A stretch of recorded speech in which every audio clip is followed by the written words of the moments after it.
We're going to call our meeting to order. This is our regular meeting of the Board of Supervisors for Tuesday, May 12th, 2026. Okay. And we're going to start with a moment of silence. I want to offer a moment of silence for Roderick Rea of Lakeport, California, who passed away on April 30th, leaving behind a legacy of care, creativity, and community spirit. He was a proud graduate of Lower Lake High School's class of 1976. He went on to earn his degree from Cleveland Chiropractic College in 1982 and devoted many, many years to serving the Lakeport community as a compassionate chiropractor. Beyond his professional life, Roderick found great joy in the arts. He loved dancing and theater and shared that passion as both an actor and choreographer in numerous productions with the Lake County Theater Company. His contributions to the local arts scene were deeply appreciated, accumulating in his being named Mr. Lake County in 2015. He will be remembered for his vibrant presence, his dedication to helping others, and the joy he brought to the stage and those around him. Thank you.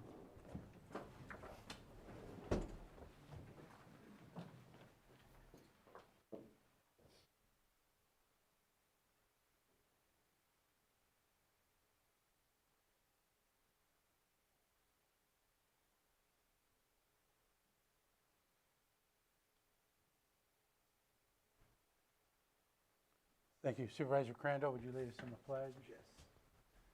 I pledge allegiance to the flag of the United States of America and to the republic for which it stands, one nation, under God, indivisible, with liberty and justice for all.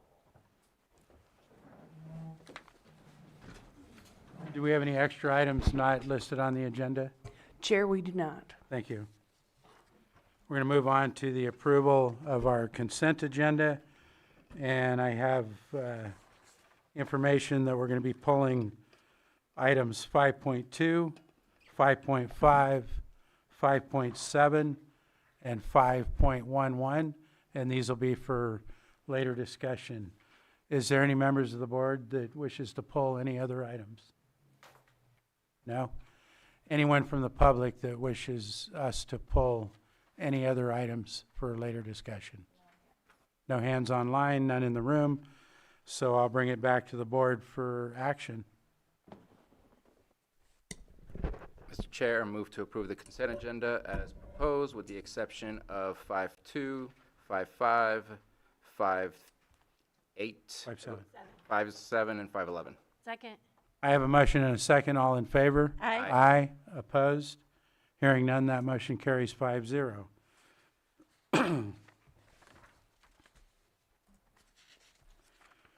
Next, we're going to move on to our timed items, and we'll start with public input. Anybody in the room who wishes to provide public input this morning? Yes, Director Turner. Thank you.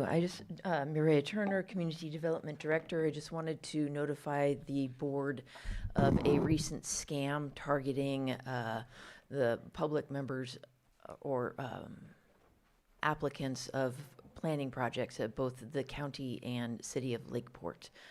An email was sent to us by one of our applicants yesterday that was a very well-written letter, using AI obviously, asking for a wire transfer for an administrative fee prior to the Planning Commission hearing. So I just wanted to remind the public or notify the public that the community development departments of both the county and the city of Lakeport do not ask for wire transfers. This is a scam that people are targeting folks that are looking to get projects approved at the Planning Commission. And so the public can please be advised that we do not ask for wire transfers, and this is a scam. Thank you very much. Thank you for providing that information. Was there anyone else in the room? Not seeing any. We'll go to online. Hillary, if you could state your name for the record, you'll have 3 minutes. My name is Hillary Mosier. I am the regional manager for the Golden State Manufactured Homeowners League. And I would like to start by saying good morning, but I would be lying. This is not a good morning because it is yet another Board of Supervisors meeting without the issue of a mobile home park fee moratorium on the agenda. I will not lie to you. It is not a good morning because at least 153 of your constituents continue to suffer from being financially bullied and intimidated as the unintended consequences of your decision to form an ad hoc committee for a rent stabilization ordinance. I won't lie. You caused this problem, and it's your responsibility to fix it by enacting a temporary fee increase moratorium retroactive to January. This corrective response is not unusual. Multiple communities, Sonoma, Santa Barbara, Fortuna, Windsor, and more, have done it as part of their sworn duty to preserve affordable housing. I have emailed you the documentation with details to verify this. I work across the state helping municipalities to do this, and yours is the first to display a total failure to take action against the exploitation of their most vulnerable citizens. The question is why? Bullies are actively preying on your voters while you look the other way. I'll tell you who is lying to you. Matt Davies of Harmony Homes and Bob Redwitz of Caritas both claim publicly to be dedicated to offering affordable housing. But all of us know by their actions of recent egregious fee increases that they are bold-faced liars. How many other park owners have come to you outside of public meetings to lie to you? Do they ever show you their annual incomes when telling you not to adopt a moratorium? Of course not. If they are truly suffering, your RSO allows them to file a fair return petition to prove it and find relief. Why aren't these park owners coming for public comment? Isn't it obvious? I strongly urge you on behalf of all mobile home park residents in Lake County to place this issue on the agenda as soon as possible. Please do not delay. Thank you. Thank you. Do we have anyone else online? Sterling, if you state your name for the record, you'll have 3 minutes. Good morning. My name is Sterling. I just want to give a little recognition to Johanna. She does a lot of work, and I believe that she should be recognized. I appreciate all the hard work that she does for the community, adding this stuff last minute, and just being really informational. So I just want to make sure that she gets recognized, and here's the thank you from me at least. Thank you. Thank you.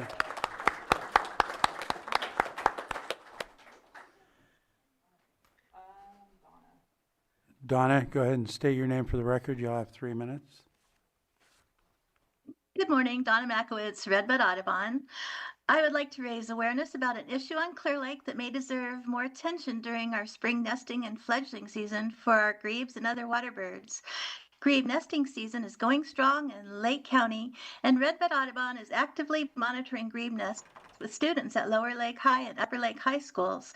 Many of us who spend time on the lake have seen the fast-moving recreational vehicles and tournament bass boats pass directly through the groups of foraging grebes. For years, people often assumed that the birds simply dive safely underneath the boats and are unharmed. But recently, I received an important observation from Jim Steele, past supervisor and U.S. Fish and Wildlife scientist, who shared concerns based on his own experiences.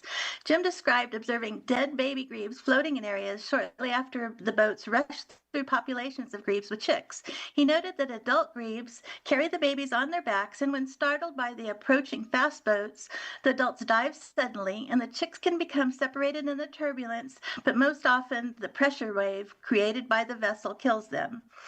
What struck me most about Jim's thoughtful perspective is that California's anglers and sportsmen are historically the strongest defenders of wildlife conservation. So this is not about blaming boaters or tournament anglers. It's about awareness and stewardship.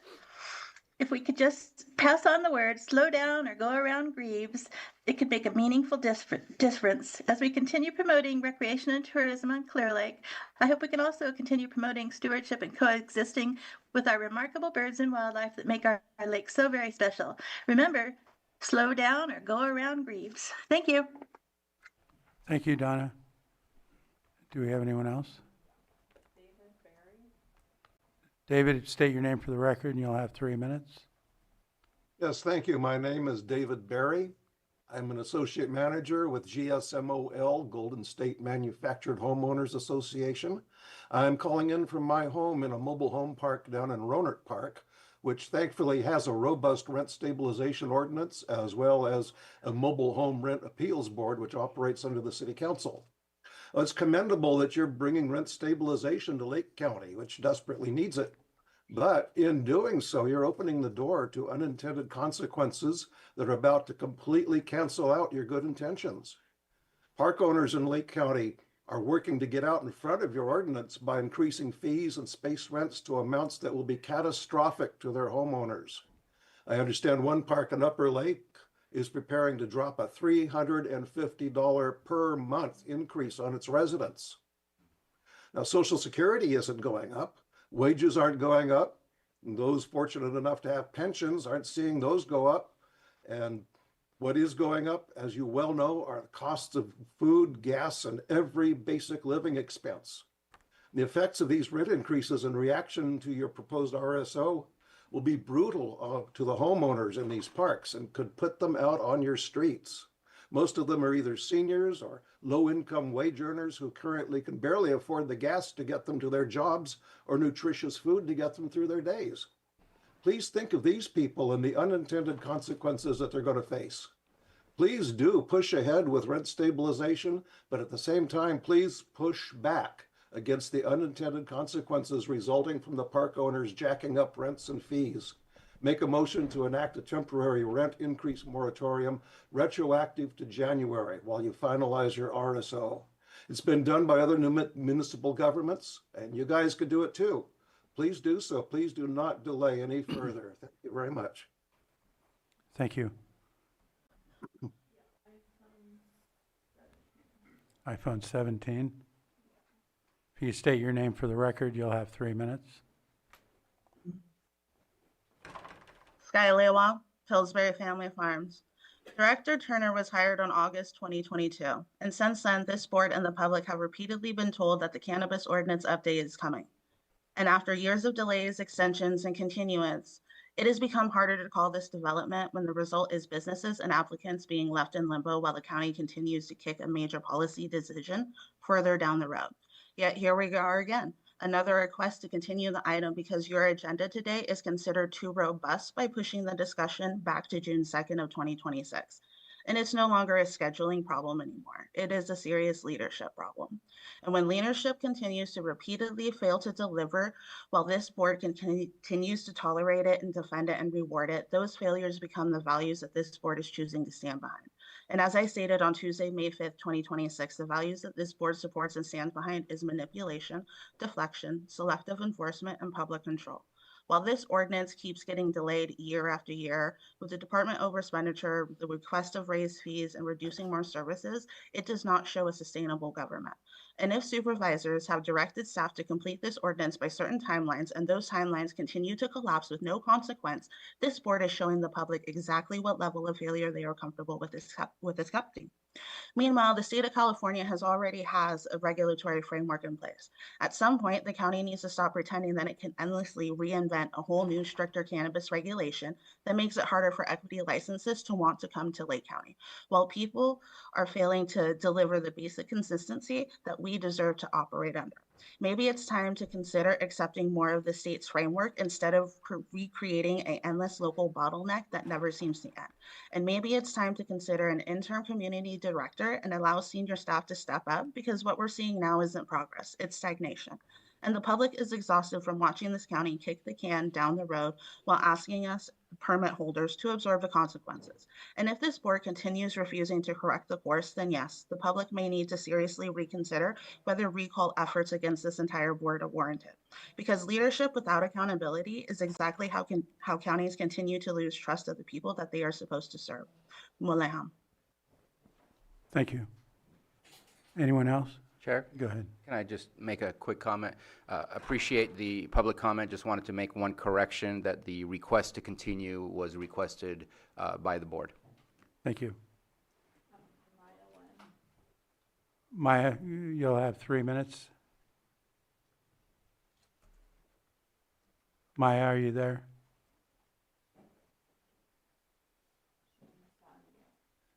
Maya, you need to unmute.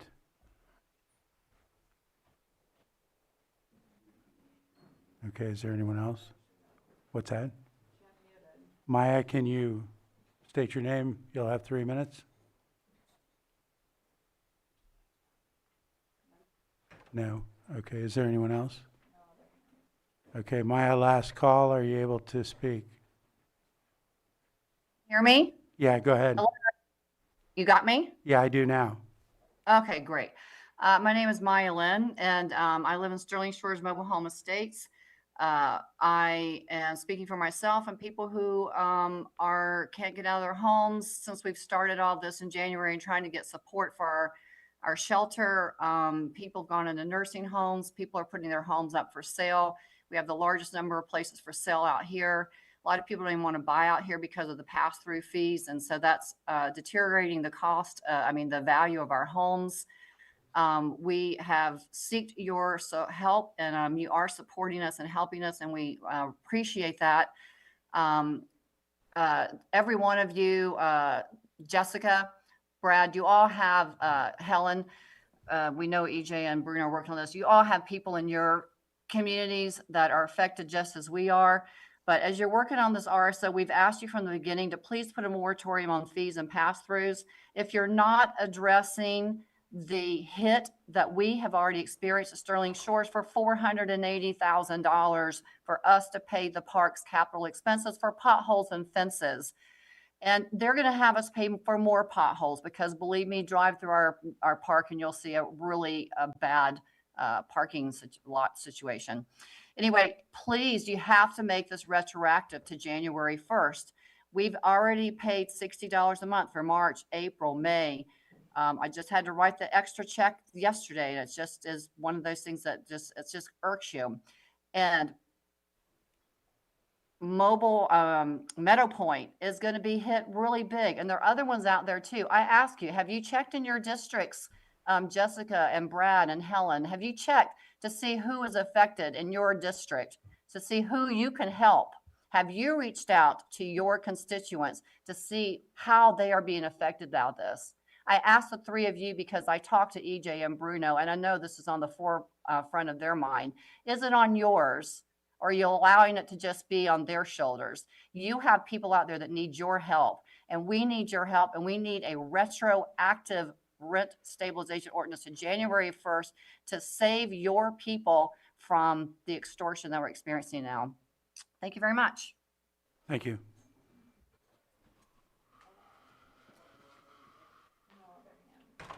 No other hands? I'll go ahead and close public comment, and we'll move on to our next item, which is Pet of the Week.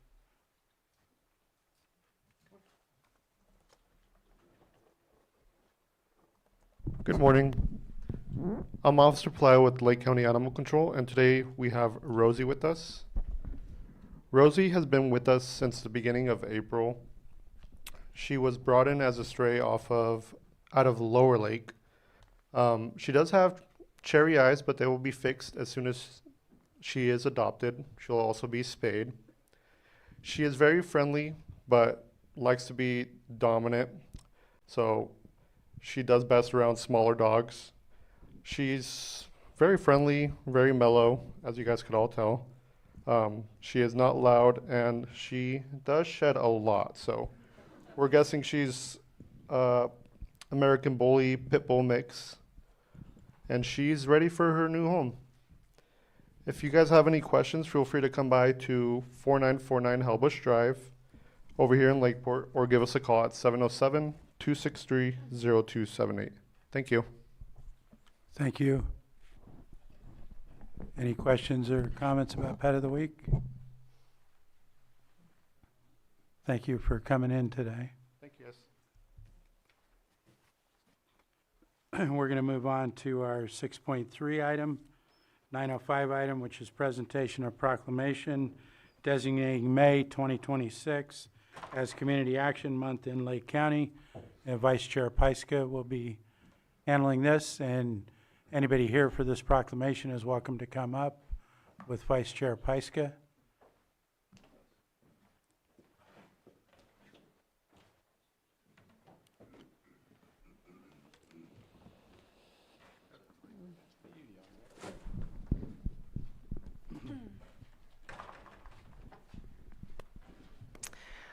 Board of Supervisors, County of Lake, State of California proclamation designating May 2026 as Community Action Month in Lake County. Whereas community action creates pathways to prosperity by helping hardworking families achieve economic independence rather than keeping them reliant on government assistance. And whereas community action is built on innovative, responsive, and efficient programs that are uniquely tailored to meet our local needs.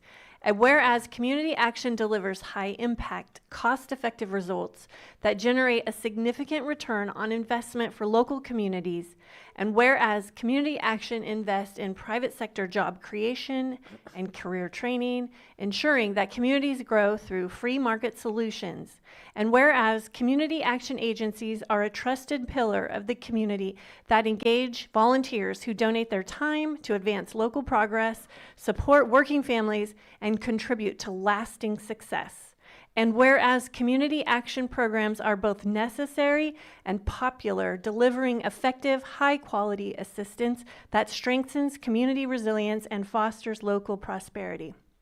Now, therefore, be it proclaimed that the Lake County Board of Supervisors does hereby designate May 2026 as Community Action Month in Lake County in recognition of the hard work and the dedication of North Coast Opportunities and community action agencies across the United States. Passed and adopted this 12th day of May 2026 and signed by our Chair of the Board of Supervisors.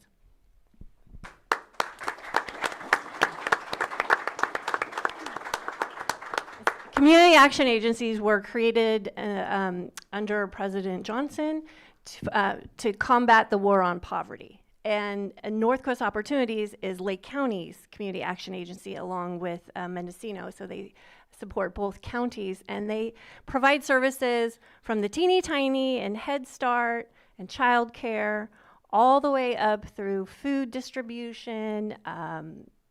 We have our Build program partners here. We have our AmeriCorps, who is out, foster grandparents. The amount of programs that are overseen by NCO and our new CEO, Dan. Has it been a year yet? Yes. It has been a year. Okay. It's been a great year. So I just want everyone to understand how much NCO supports everybody in Lake County, from the teeny tiny all the way up. So I'm going to pass it over to Dan. Thanks, Supervisor Pyska, Chair Rasmussen, rest of the Board of Supervisors. Community action is a very important part to our community, and it's been an interesting 18 months that I've been the new CEO for North Coast Opportunities. We understand that costs have gone up and poverty is increasing in our county.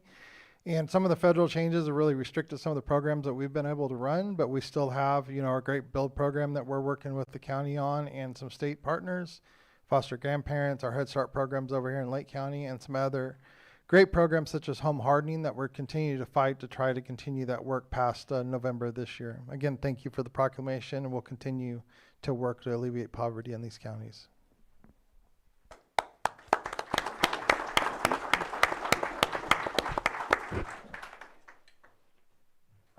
Any comments from board members?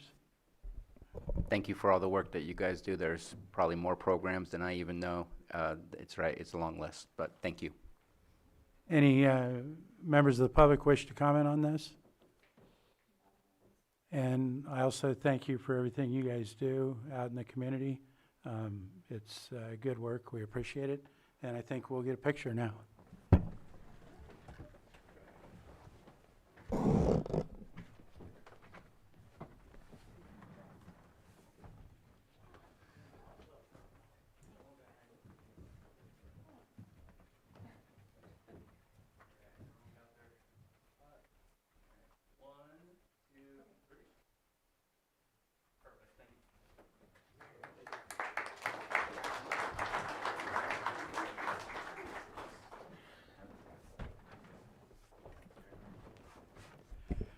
And we're going to move on to our 6.4910 item, presentation of proclamation designating the month of May 2026 as Maternal Mental Health Awareness Month. Vice Chair Pyska will again handle this. Anyone here for this proclamation, please come up and join Vice Chair Pyska.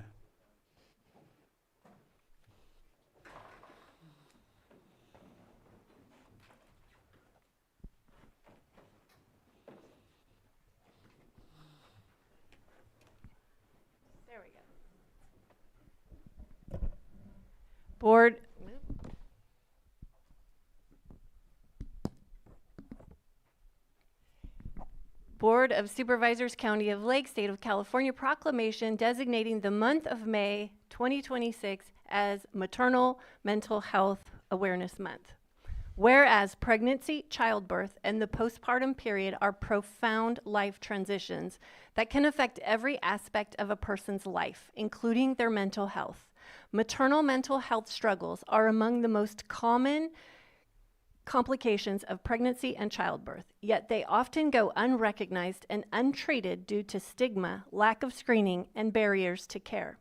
And whereas up to 1 in 5 women and 1 in 10 men will experience a perinatal mood or anxiety disorder, such as postpartum depression, anxiety, obsessive compulsive disorder, or post-traumatic stress disorder, making these conditions the most common complication of pregnancy.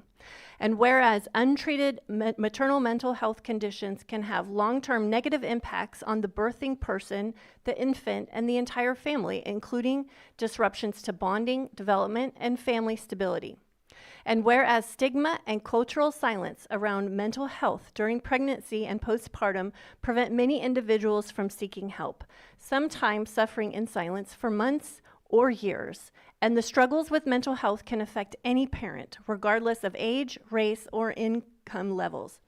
And whereas systemic disparities mean that Black, Indigenous, and other communities of color experience higher rates of maternal mental health conditions and face greater barriers to care, including discrimination, lack of access, and underdiagnosis. Whereas pregnancy and postpartum mood and anxiety disorders are highly treatable through awareness, early screening, timely intervention, and access to cultural responsive and trauma-informed mental health care, which can lead to full recovery and improved outcomes for individuals and families. And whereas the Lake County Behavioral Health Services supports maternal mental health through investment in programs like Motherwise, a community-based nonprofit that offers free in-person and virtual support groups, mental health screening, peer support, and a welcoming drop-in center where mothers can find connection, encouragement, needed supplies, and care without judgment. And whereas programs like Motherwise help reduce isolation, increase awareness of available resources, and create a sense of community for new and expecting mothers navigating the mental health challenges of pregnancy and postpartum. And whereas all birthing people deserve to be heard, believed, and supported in their mental health journeys, and a community that centers wellness for new and expecting parents builds a stronger foundation for future generations. Now therefore be it proclaimed, the Lake County Board of Supervisors does hereby proclaim the month of May 2026 as Maternal Mental Health Awareness Month in Lake County, and calls upon all residents, healthcare providers, and community leaders to join in breaking the stigma, supporting families, and ensuring that maternal mental health is a priority in our collective efforts to build a healthier community. Passed and adopted this 12th day of May 2026, signed by the Chair of the Board of Supervisors.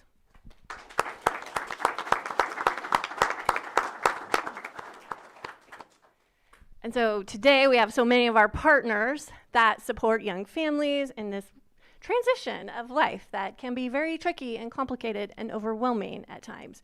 And this is when we need our community the most. So I really want to thank all of you and all of your partnership for supporting young families.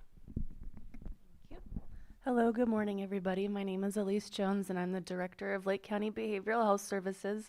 I'm also a mother, and it was challenging. I was one of the 1 in 5 that experienced some pretty significant mental health challenges. I already struggle. That's not a secret to anybody. And I got better. And I hope that everybody who's a mother had a great Mother's Day. Celebrate your moms. Check in with your new moms. They're probably not okay. They probably are tired. They could use somebody to fold their laundry, maybe. I don't know. So it's the little things. And I also want to shout out to Sabrina Andrus, who isn't able to be here today, but she, I believe, is the executive director of Motherwise, which is an incredible organization in Lake County. And I want to thank her for her efforts.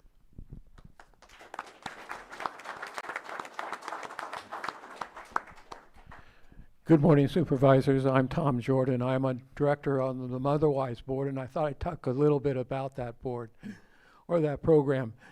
It was founded as an idea that came out of the Maternal Child Adolescent Board of Directors, Board Advisory Board, which is advisory to your board.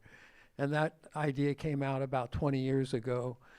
It was designed and established by the First Five Lake Commission when I was staff of that commission at that time. Since then, the vision has remained the same, as it says in the proclamation. Our vision is to ensure that no woman or father experiences a severe depressive anxiety disorder as a result of a perinatal or postpartum depression. And that vision remains the same. Our program has been a cooperative effort, as indicated by our Director of Behavioral Health Services here, is a key partner, along with Sutter Hospital, along with First Five Lake Commission, and along with Tribal Health. Those are key partners that today support the program and keep it going. And we hope and continue to have the continued support of your board in the years to come. Thank you.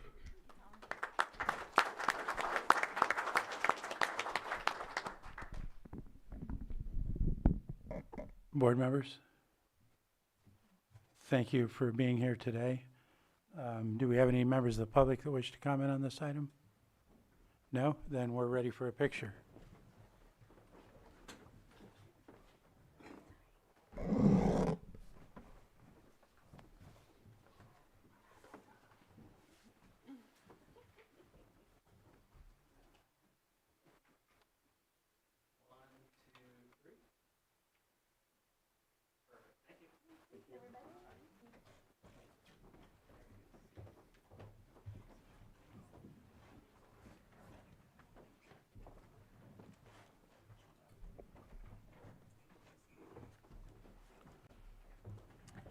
We're going to move on to our 6.5915 item, presentation of proclamation designating the week of May 17th through 2026 as National Public Works Week in Lake County, and Supervisor Crandall will handle this.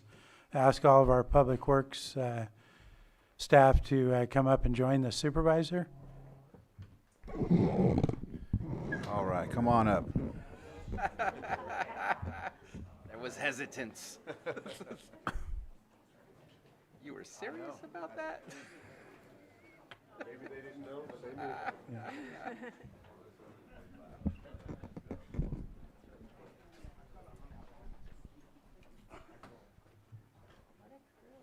You guys want to keep sliding across the front right here? I have a feeling it's going to get a little packed.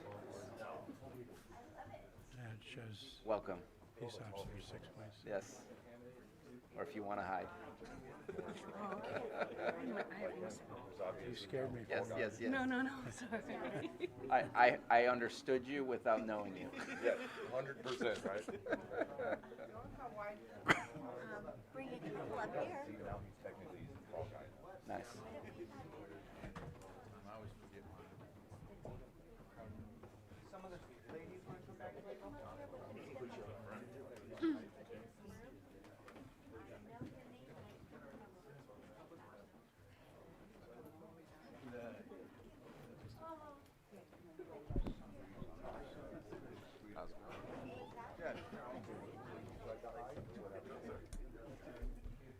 As you can see, they're slow to come up because they just like to do their work and not be, you know, they're not used to being recognized, or they just are just hard workers and aren't concerned about that. But we want to honor them by reading this proclamation today for all the hard work they put into what they do for the county.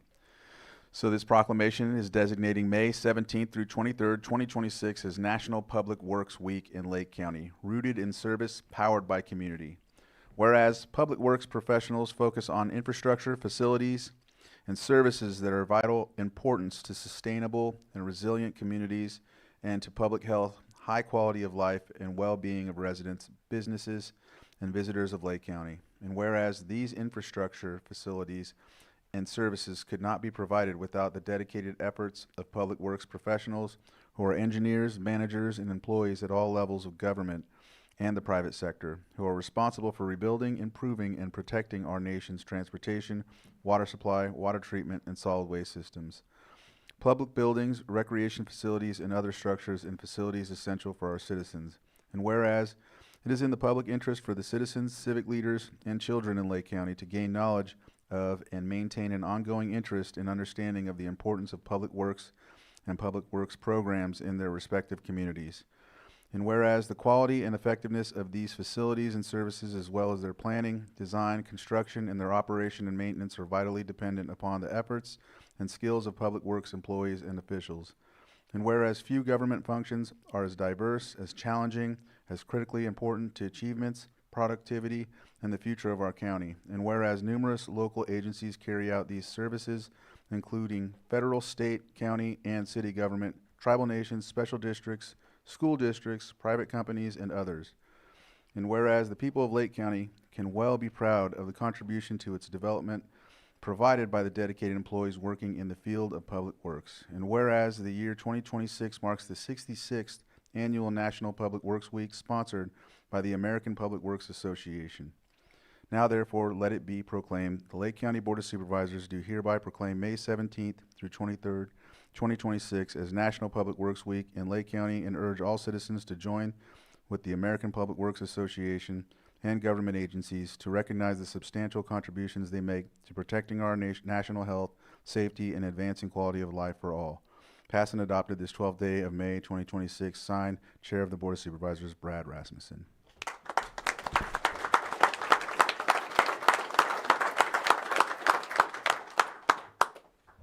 Anybody want to say anything? All right.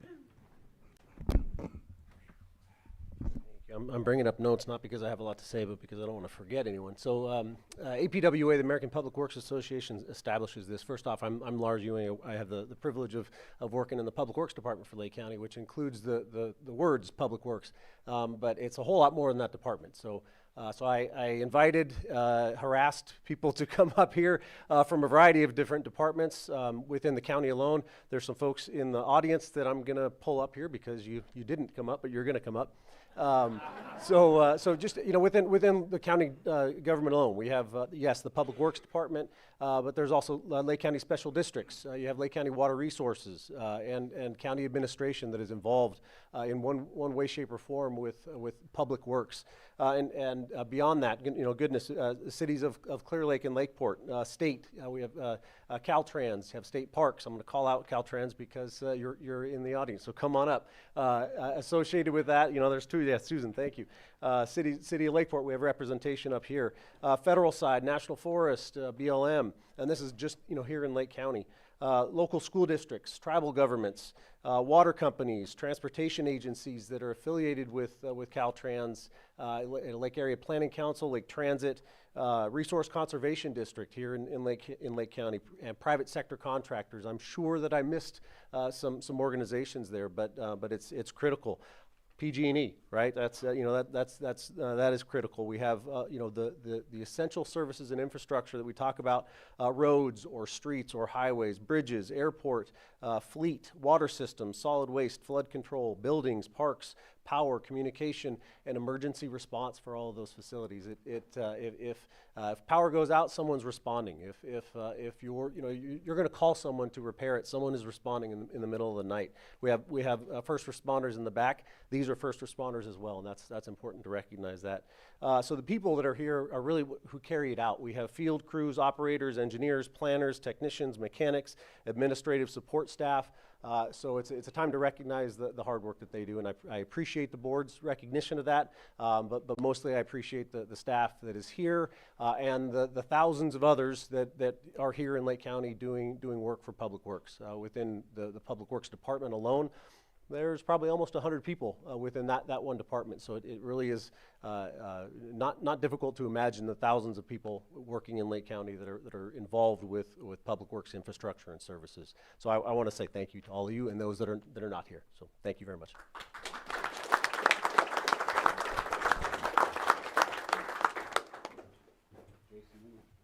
Anyone else? Would you like to say something? Come on up. Hi, I'm Jason Charmino with PG&E, and when Lars told me it was going to be the week for Public Works, I was kind of excited to come here because as a utility company, we exist to serve the people, and just like Public Works, just like the county government, we do a lot of that. And in my 2 years working with the County of Lake, we've had a great level of collaboration, of trust, of working together. Lars, you're right. We have a lot of people in blue trucks. When bad things happen, they go out in the middle of the night. And I know when the water lines break in the middle of the night, you all are doing that. And the first responders are going out there. And it's nice to be here and just express my gratitude. And thank you all for the collaboration that we've had.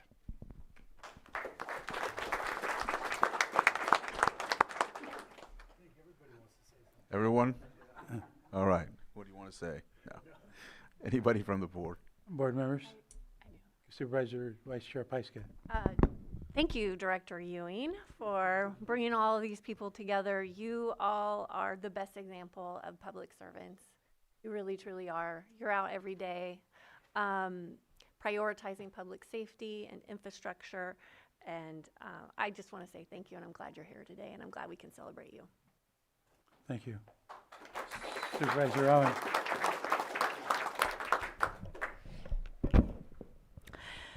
Thank you for coming today, and I really appreciate that we get the opportunity to tell you how much you're appreciated.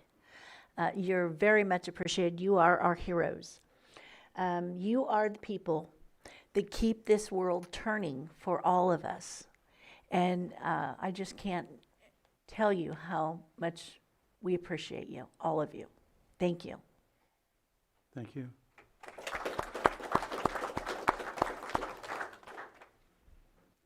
Any members of the public? And with that, I think, can you get a picture, Trevor?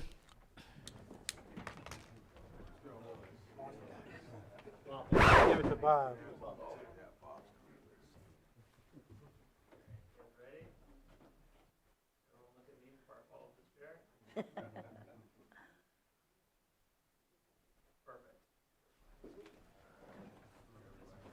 Thank you, everyone. Appreciate it. Thanks, Hey, Jeff. good to see you. Thanks for coming up. Thank you.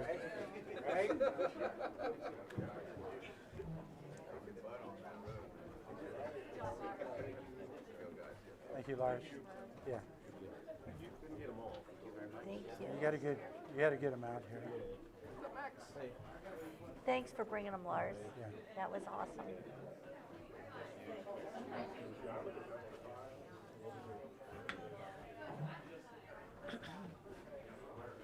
Missed Ignacio. I saw him, but he snuck around. You scared me. If you brought everybody you listed, we need a bigger room.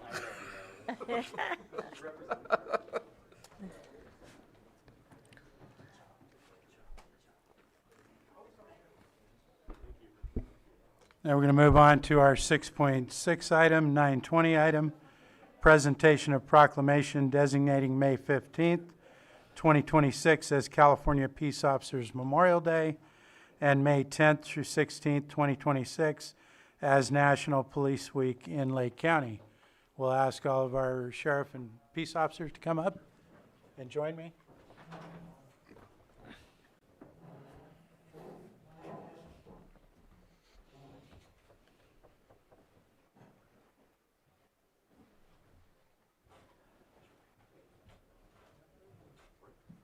Good morning.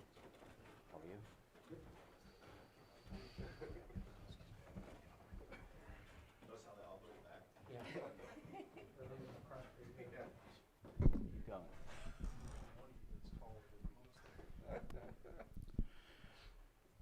This is the Board of Supervisors, County of Lake, State of California proclamation designating May 15th, 2026 as National Peace Officers Memorial Day and the week of May 10th through 16th, 2026 as National Police Week in Lake County.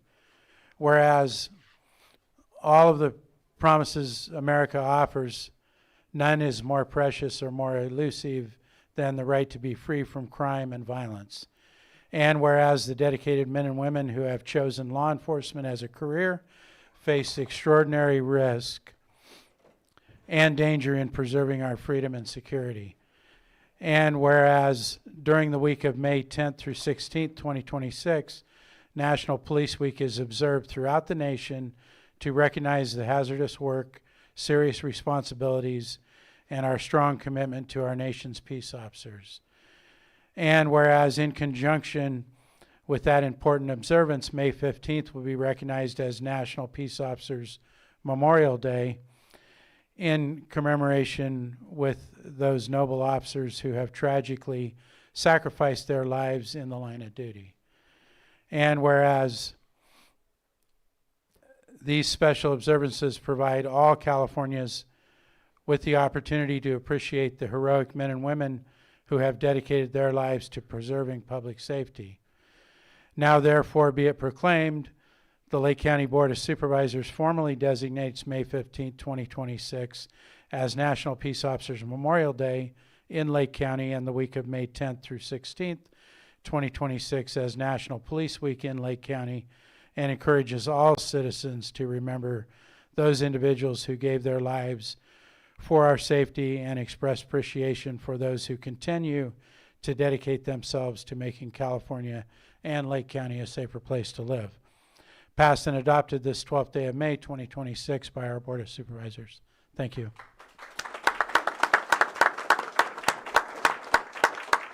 And we'll turn it over to the Sheriff for a couple minutes. Thank you to the board for the proclamation and bringing this. I just want to remind everybody in the community, as the proclamation said, this week is National Peace Officers Week, and on Friday the 15th, all of the names of the peace officers who died in the line of duty throughout the United States will be placed on the wall at the National Memorial. We will also be holding a local Lake County remembrance for our first responders on Friday, May 15th at 5:30 at Library Park, where we will remember Museum Park, thank you, where we will remember all of those Lake County first responders, both fire and law enforcement, that gave the ultimate sacrifice for our community. With that, I'd just like to say, as I've always said, it's kind of my mantra, on average, if you look at it, a general citizen of the community experiences approximately 4 critical incidents in their lifetime. Law enforcement, on average, all of these gentlemen behind you and the ladies in law enforcement, women in law enforcement, in their careers experience 600 to 800 critical incidents in their entire career. That takes a toll on law enforcement. It takes a toll on the mental health. We strive very hard for mental health for our employees to make sure they're taken care of very well. But one of the things that I'd love to ask the community, and I almost beg the community, is when you see a law enforcement officer, please just thank them for their service to our community. You have no idea what they experienced that day, and just that simple thank you in a grocery store of thank you for your service, thank you for what you do, can change their entire day and their entire outlook on that day, depending on what they dealt with that day. I know personally, I've dealt with things in my career, and I went in to get a coffee, and somebody just said thank you, and it just changed my day. It really changed my day. So I encourage you to do that. Please come out on Friday and join us for our memorial, and remember those that sacrificed for our community. Thank you. Thank you, Sheriff. Board members? I do. Thank you. Thank you all. It is a really difficult job, and I know it takes a toll not just on you, but your families. And you're here for us, you're here for our communities, and I have so much deep appreciation for you. I also, on one of my trips to Washington, D.C. recently, stopped by the National Law Enforcement Officers Memorial, and I don't know if anyone here has been there, but it is a very somber and beautiful tribute, and the lives of those lost here in Lake County are there. And it's a beautiful place to stop. If you've ever been there, please make a visit someday and join us on Friday. Thank you. Any other board members? And I'll just say lastly, I mean, everything starts with safety. Lake County wouldn't be what it is without a safe county. So really appreciate you guys' work. And any public comments? Hello, Elise Jones, Director of Lake County Behavioral Health Services, and I just want to also express my gratitude to all law enforcement in Lake County. You are always there for us when we need you, and we appreciate the partnership and the collaboration as we're trying to maintain safety in the community together. And I just am so grateful that we have such strong leadership and such a strong law enforcement culture, I would say, in Lake County that's really dedicated to the people and to making sure that we're all safe. So just thank you very much. Thank you. Anyone else? Brad, I do have Yeah. something, sorry. I just wanted to highlight also the work that you all do with the tribes as well. There's been a lot of collaboration recently. I've also noticed you guys a lot on Highway 20 this whole week. I don't know if it's the week, but everyone's been making comments like, they're out, who are they looking for, or whatever, but just letting you know. But again, there's been a lot more collaboration I've noticed, and even the tribal leaders are coming to me and expressing that they appreciate it, so. All right, I think we're ready for a picture.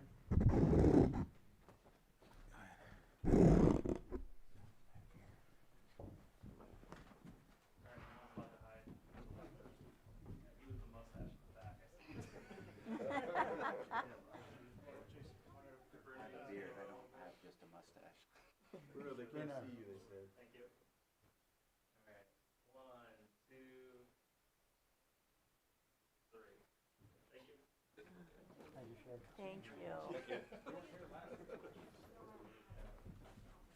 guys.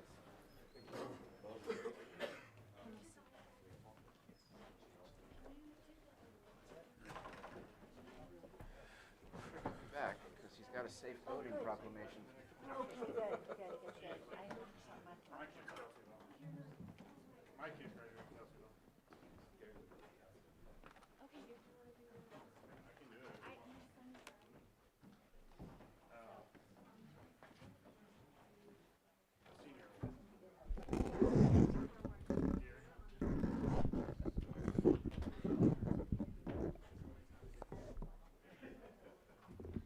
I don't know how this thing survives the manipulation. Next, we're going to move on to our 6.7925 item, which is presentation of a proclamation designating the week of May 16th through 2022, May 16th through 22nd, 2026 as National Safe Boating Week in Lake County.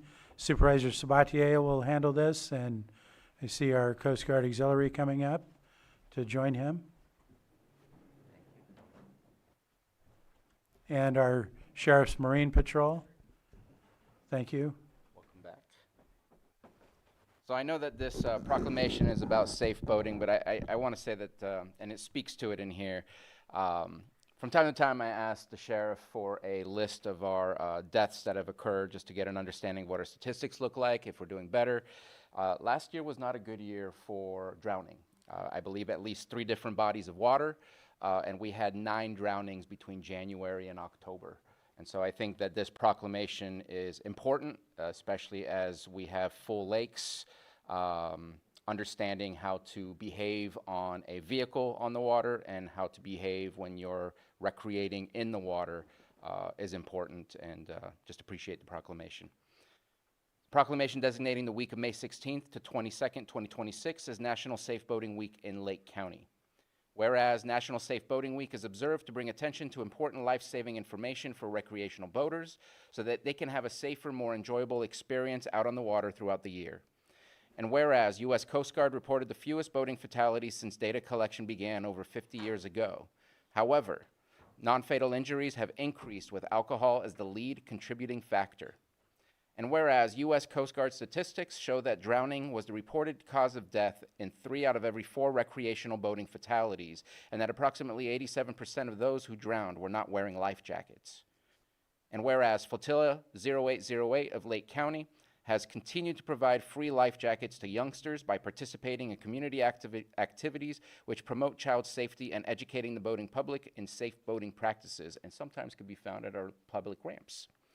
Whereas the flotilla will continue its efforts to educate the boating public by resuming safety patrols, free vessel safety checks, and to encourage boaters to practice safe boating habits and to wear life jackets. Now therefore be it proclaimed that the Lake County Board of Supervisors does hereby designate the week of May 16th to 22nd, 2026 as National Safe Boating Week in Lake County and urges all users of Clear Lake, Lake Pillsbury, Blue Lakes, and Indian Valley Reservoir to safeguard their lives by wearing life jackets when boating, exercising safe boating practices, and boating responsibly. Passed and adopted this 12th day of May and signed by our Chair of the Board of Supervisors.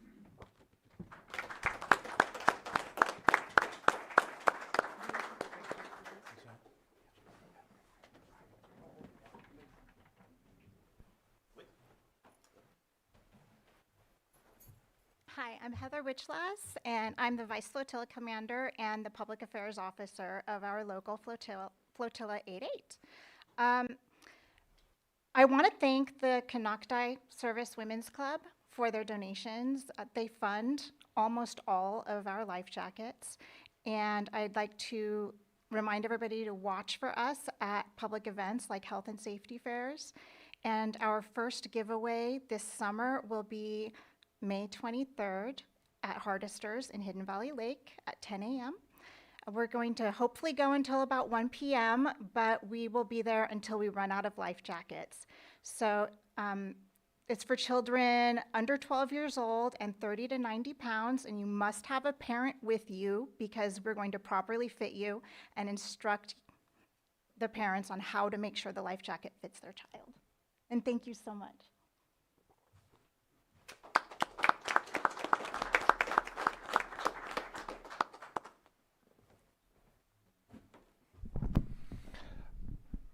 Boat safely. Know the rules and don't drink and boat. That's one of the biggest things. A lot of people we see a lot, and Walter's my sergeant in charge of our boating enforcement unit. And he can tell you this, a lot of people go out and it's not just your powered boats, it's your kayaks, it's your paddle boards. There's rules, safety considerations with those, wear your life vests. All those things are responsible. It's going to save you out there if you have an incident. Our lake, Clear Lake, can go from perfectly glass clear to the wind comes up and all of a sudden we have 3-foot whitecaps out there and get very dangerous. So be cognizant of what you're doing and boat safely. Wear your life jacket. Want to say anything? Just wear your life jacket.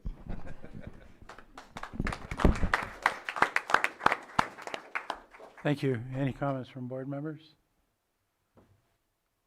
Thank you for all the work you're doing out there for promoting safety on the lake. It's very important, so we appreciate it. Any members of the public wish to comment? No. Not seeing any, then I think we're ready for a picture.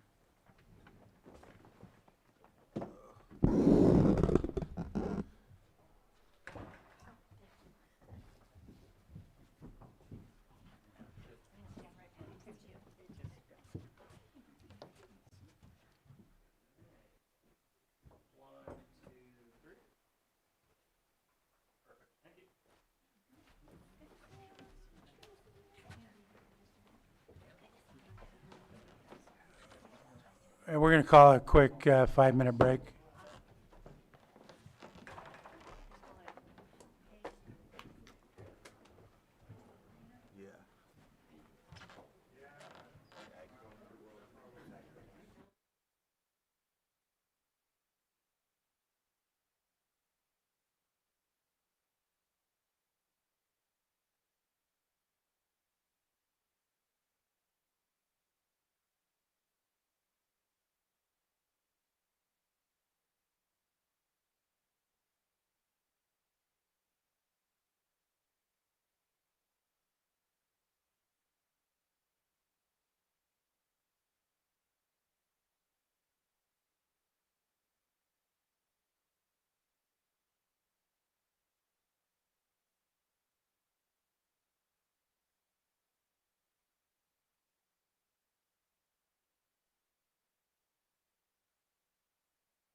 All right, I'm going to call our meeting back to order, and we're going to handle our 6.8 item, 9:45 item, public hearing that was continued from April 28th and May 5th, 2026 for consideration of a resolution amending the master fee schedule for departmental services rendered by the county. And I'll turn it over to our Deputy CAO, Casey Moreno.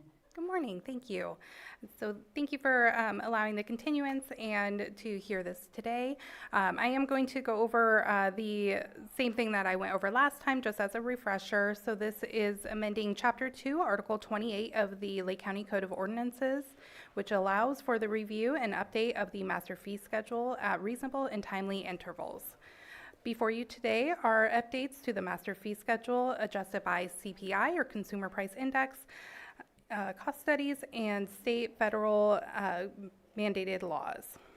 The CPI is calculated using the Department of Labor's Consumer Price Index for all urban customers in San Francisco, Oakland, San Jose metropolitan area. This year, the CPI is 2.48%. The changes presented today include agriculture, animal control, assessor recorder, auditor controller, behavioral health, building safety, code, planning, public services, which is now being moved into public works, sheriff, and water resources. Additionally, since this was last heard in April, I've added on environmental health and additionally one line on public health, which was the TB test, skin test, that was approved back in the fall and just was not included in the update. Also, I'd like to just read a couple sentences from the GFOA, Government Finance Officers Association Best Practices regarding user fee policies, which states, governments rely on user fees for many different reasons and to fund a wide variety of services.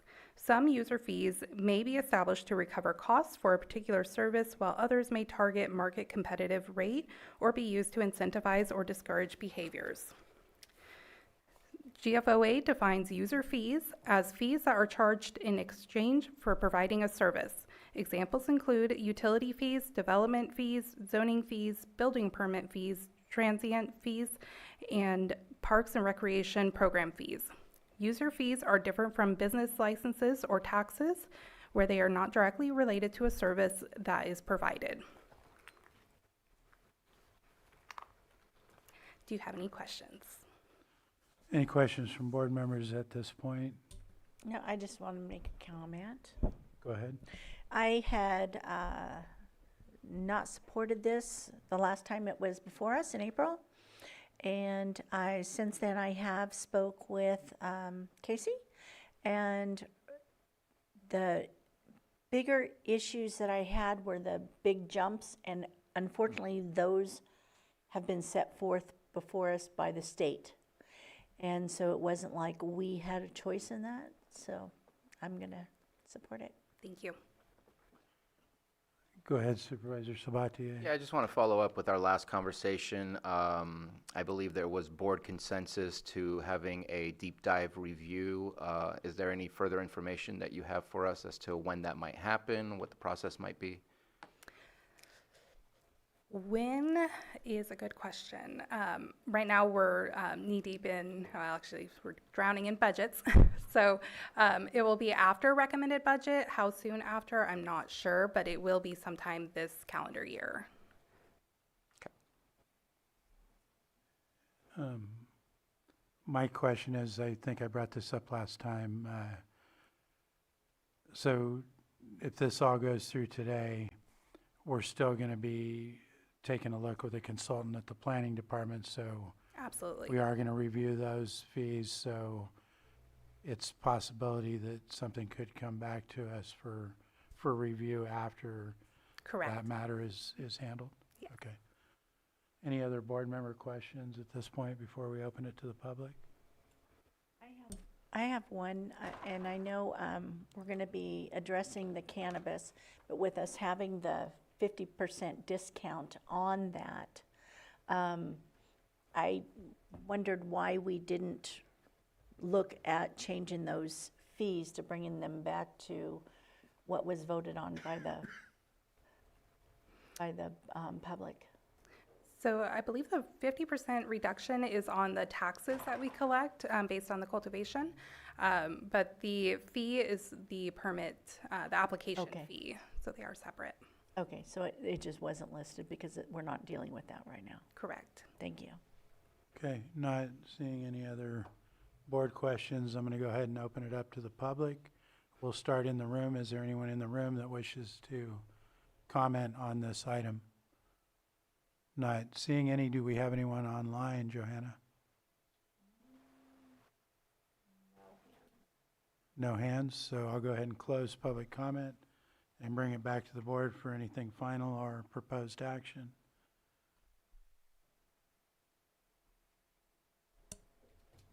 I offer the resolution. Resolution's been offered. Supervisor Owen? Aye. Supervisor Sabatier? Aye. Supervisor Crandall? Yes. Supervisor Pyska? Yes. And Supervisor Rasmussen? Aye. And that carries 5-0. So we'll go ahead and close that item. Thank you, Casey. And we'll move on to our 6.9, 10 a.m. item. Thank you, Casey. This is consideration of the inaugural County of Lake Capital Improvement Plan, CIP, for fiscal years 2025, 26 through 2029, 2030. And this will be handled by our administrative office.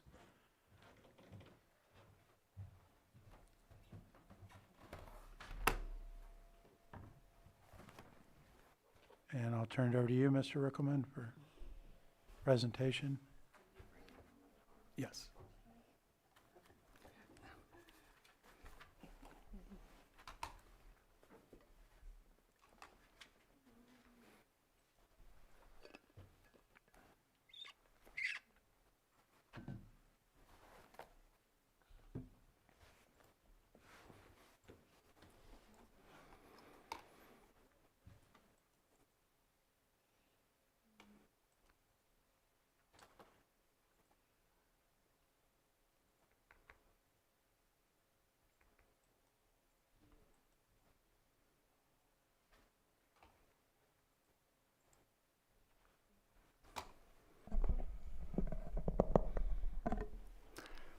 Good morning, Board. Ben Rickelman, Deputy County Administrative Officer with the county. As the chair stated, this is the county's inaugural capital improvement plan. This is a budgeting mechanism a lot of local governments use as both a strategic planning mechanism to think through what their priorities are for capital projects, and then also for some, it's a financial document. So how the County of Lake budgets, it just does it fiscal year by fiscal year. So the only projects guaranteed in this CIP are the projects for FY 25-26. The budget the board has already approved through the annual budgeting process. There is one exception to that, and that is the Armory project that uses debt financing, the county's first bond issuance, and some federal appropriations. But as this is the county's inaugural CIP, we took an expansive approach for possible projects. We understand there isn't the fiscal capacity to do all these projects, but we want to provide both the Board of Supervisors and the public kind of the realistic universe of what those projects could be. So the three departments that participated in this process is Public Works, Special Districts, and Water Resources. And then we organized the CIP into functional area, which overlaps those departments a good amount, but there is some differentiation. So those are facilities, utilities, and transportation. So there's 216 projects listed in the CIP. The time frame is for 5 fiscal years, so it goes through FY 29-30. there's around 261 million listed. So that number isn't necessarily the project amount. It is what it would be if it was in this time frame of the CIP. So a lot of the projects do overlap that time period, but some don't.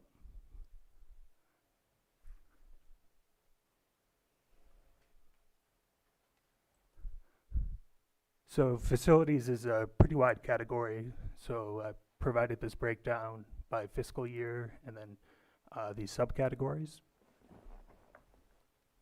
And for facilities for the entire CIP timeframe, it's around 87 million. There's a lot of great work that's occurring in the county currently and planned in the near future. So if you look through the CIP document, we do have individual project sheets for each project listed. So it gives the fiscal breakdown and a brief description of the project and its location. So I think that could be a great resource. And the project sheets are hyperlinked in the document to the project listing title.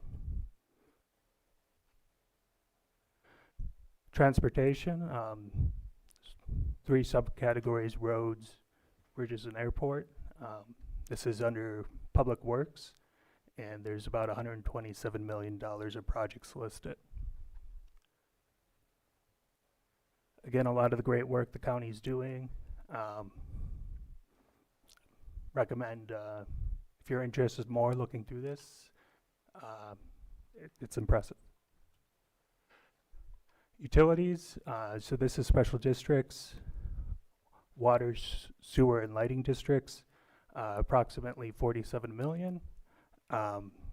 So the individual districts and special districts, those fees fund the projects within that particular district.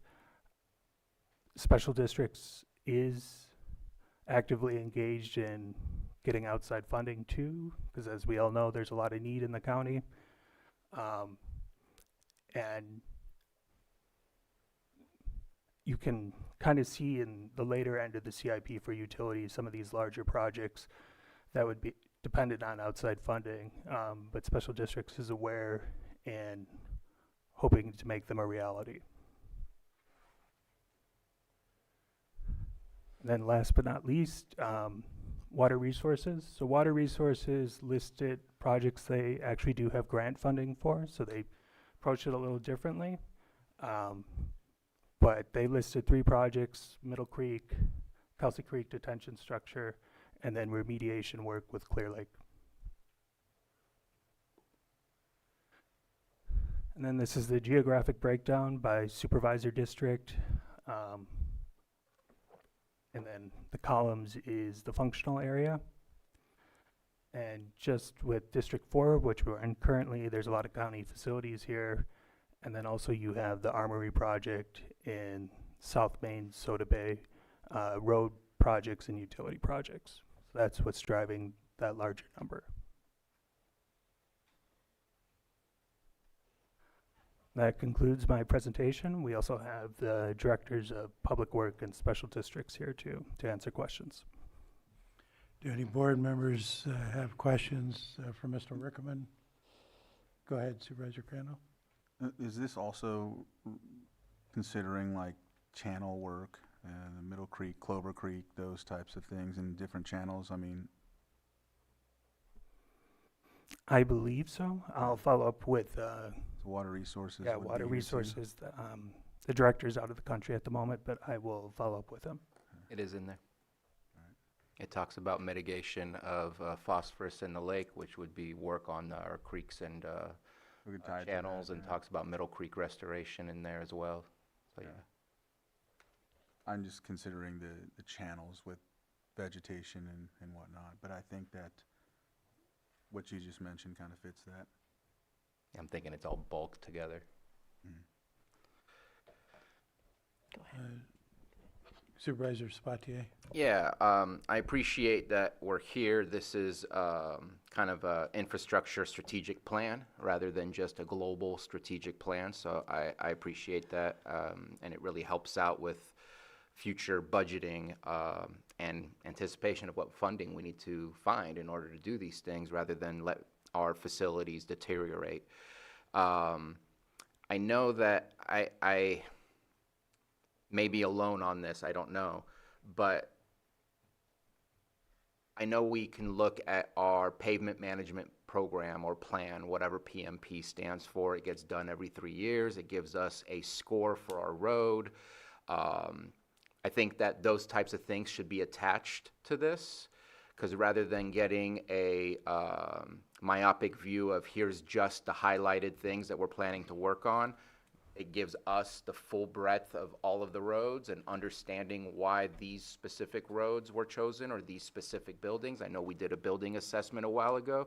Getting a score on what our building assessment is makes us help support, have support documentation as to why those buildings are being prioritized when it's brought to us, rather than providing us the full picture.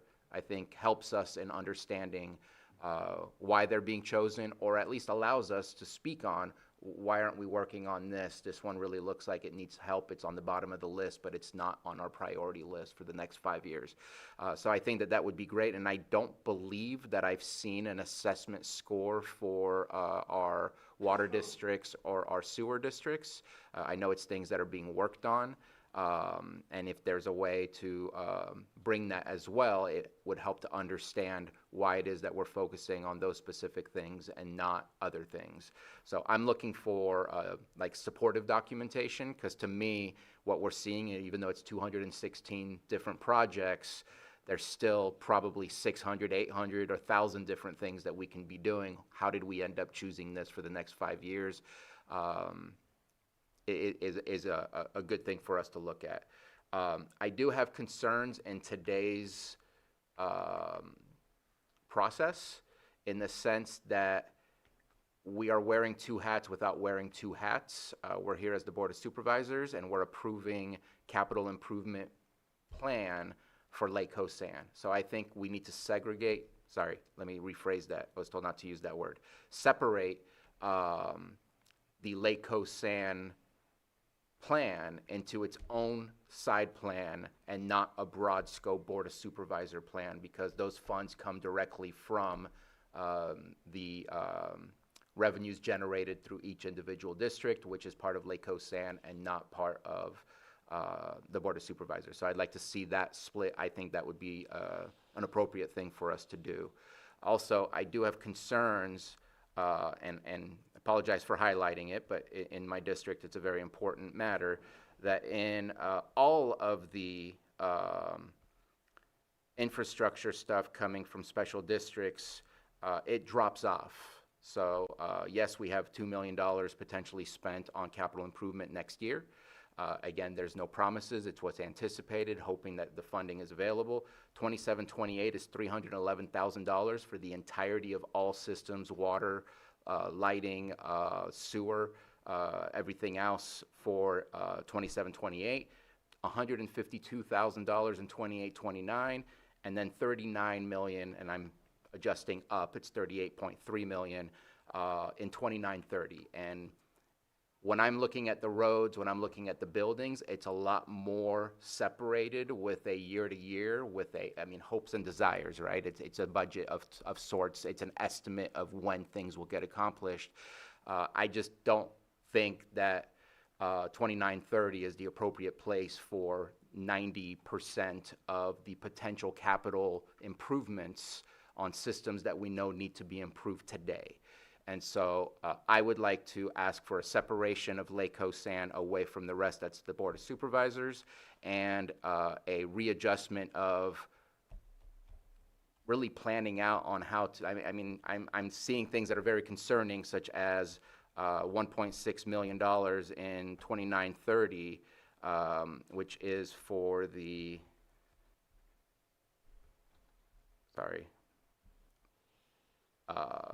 pipe replacement, and there's none of that prior to that.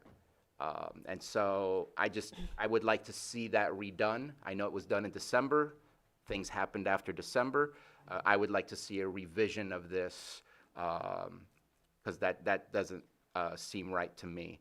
And then there's also some other fundings that I know we're asking for. Again, these are just estimates, hopes, and desires, but I know we've had some private conversations with some of our state and federal representatives, and I don't see those asks necessarily on here, or at least to that degree of that amount.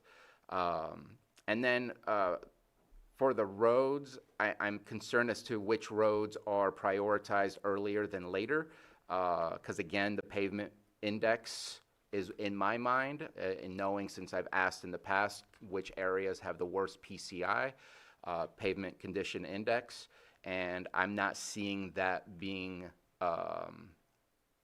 done in that order. And I'm also concerned about, and I know it's an easy fix, but it's a concern that our plan is chip seal for the next 5 years. And I hope that we have ways to figure out how we can go to doing real asphalt rather than chip seal only for the next 5 years in our communities that really have bad roads and deserve a much better polish than just a double chip seal. And I know, again, it's probably because that's the more economical way to get things accomplished rather than not getting much accomplished. But I'm looking at what we've done in the past, and just in the last year, we accepted to do almost $6 million worth of work in one community, and we're asking to do $1.5 million worth of work in other separate communities, not just one community. And we got to figure out a way to treat the communities with better equity than that. And so just wanted to highlight that those are some of my major concerns. But I do appreciate that we have this. I think that moving forward today is the obvious. We have to be able to start planning our budget within this content or this context. But my request, a separation of Lake Hosan, a readjustment on what is anticipated to be done by Lake Hosan, because I'm very concerned about those small amounts in the middle when we know that there's some issues we need to deal with. And also, I'd like a deeper dive conversation about why what appears to be high priorities seem to be kind of last. High priorities in my mind.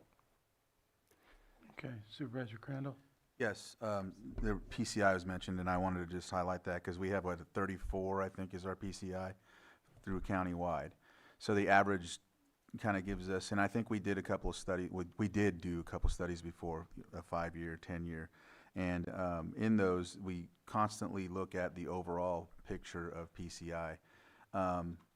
But I think we need to do a deeper dive, because it's not only by district, because when you look at it by district, different districts are lower than the others. But it's also another thing to consider that because of our resources, we look at the most traveled. So that's a fully understanding thing, because right now we are triaging our road situation. So most traveled is very important. But I think it's imperative to consider by district the PCI code, because the way it's been working, I mean, there's specific communities that haven't been done for 20 plus years.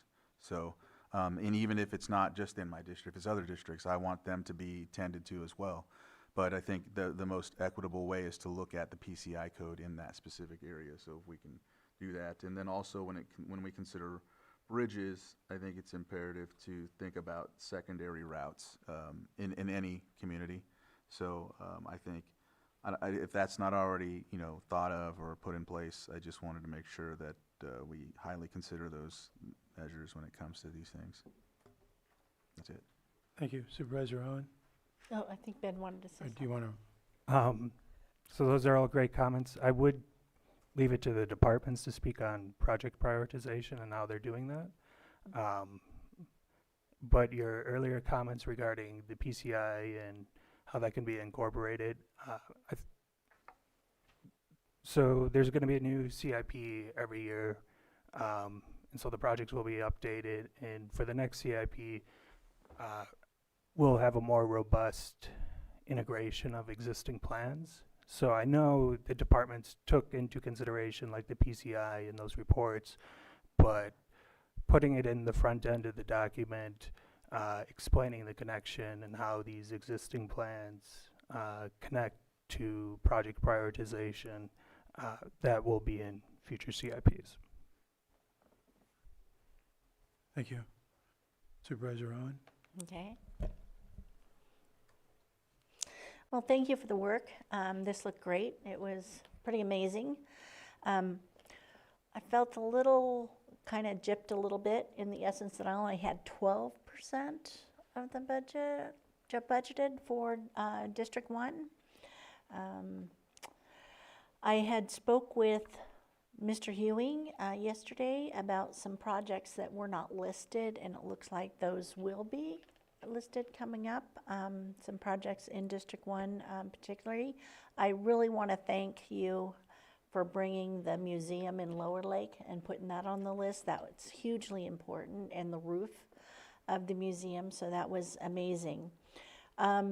Water resources, one of the things I did not see in water resources that I've been working with Pawan on is the levee in Hidden Valley. The Pewter Creek levee, that I'm afraid if that doesn't get attention, I don't know if that should have been on this list, but that levee does need some attention before we have a disaster. So I think that's hugely important. I think that's about it for me. Let me look real quick. Nope, we're good. Thank you. Okay, any other questions, or I'll ask the directors if they wish to comment. Director Boré?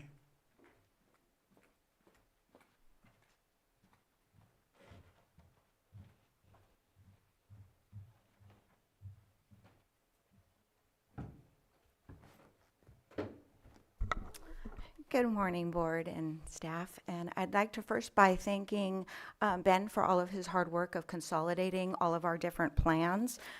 We've been working on this plan for quite some time, been through a consultant or two, and have come up with what I think is a really great beginning to this plan. I would like to address some of Supervisor Sabatier's comments about how we prioritized our projects. So as you know, special districts, we're all ratepayer funded unless we get other outside funding. So when I've been doing CIPs for the last 30 years in very large cities, very small cities. So I bring probably a little different perspective to how this is done. And so the first year, 25-26, was already allocated in the current fiscal year budget. And so that is real money for real projects, real design, that kind of stuff. The other years, I balanced our budget based on our ratepayers, our Prop 218 studies, our anticipated revenues.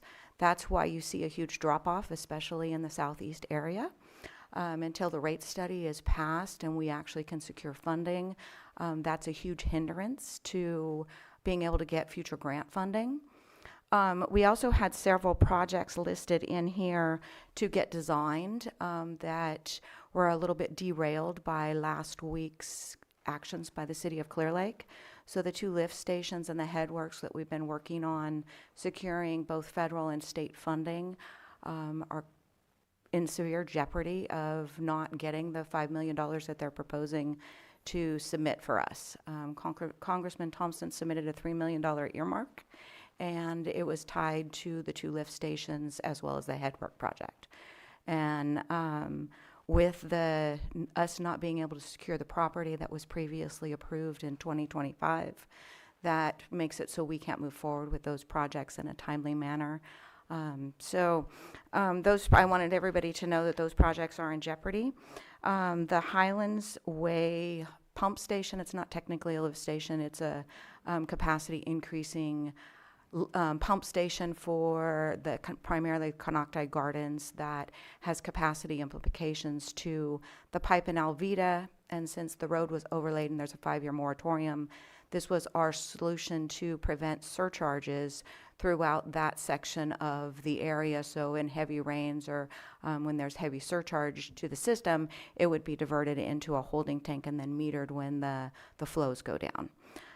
So that project is 100% designed, but now on the shelf, risking funding. So that's how we prioritized our different projects. I have a 5-year plan, and every year that's updated. So you'll see in that when the new 26-27 projects come forward, there may be some added. If we get funding from outside agencies, like Jessica, there's a $20 million consolidation project listed in your district, but it's in the out year because it's an unfunded project. However, we are seeking funding for that. My guess is probably more than $20 million, but we put those projects into the plan so that then we can check the box on grant applications saying, yes, it's in a county-wide approved plan.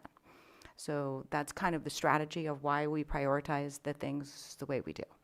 And as we get more and more into this and our superintendents dig deeper into our infrastructure and we prioritize where repairs are, we get more of our capacity studies done, we'll actually be able to identify more priority-based projects versus where we have critical infrastructure failures.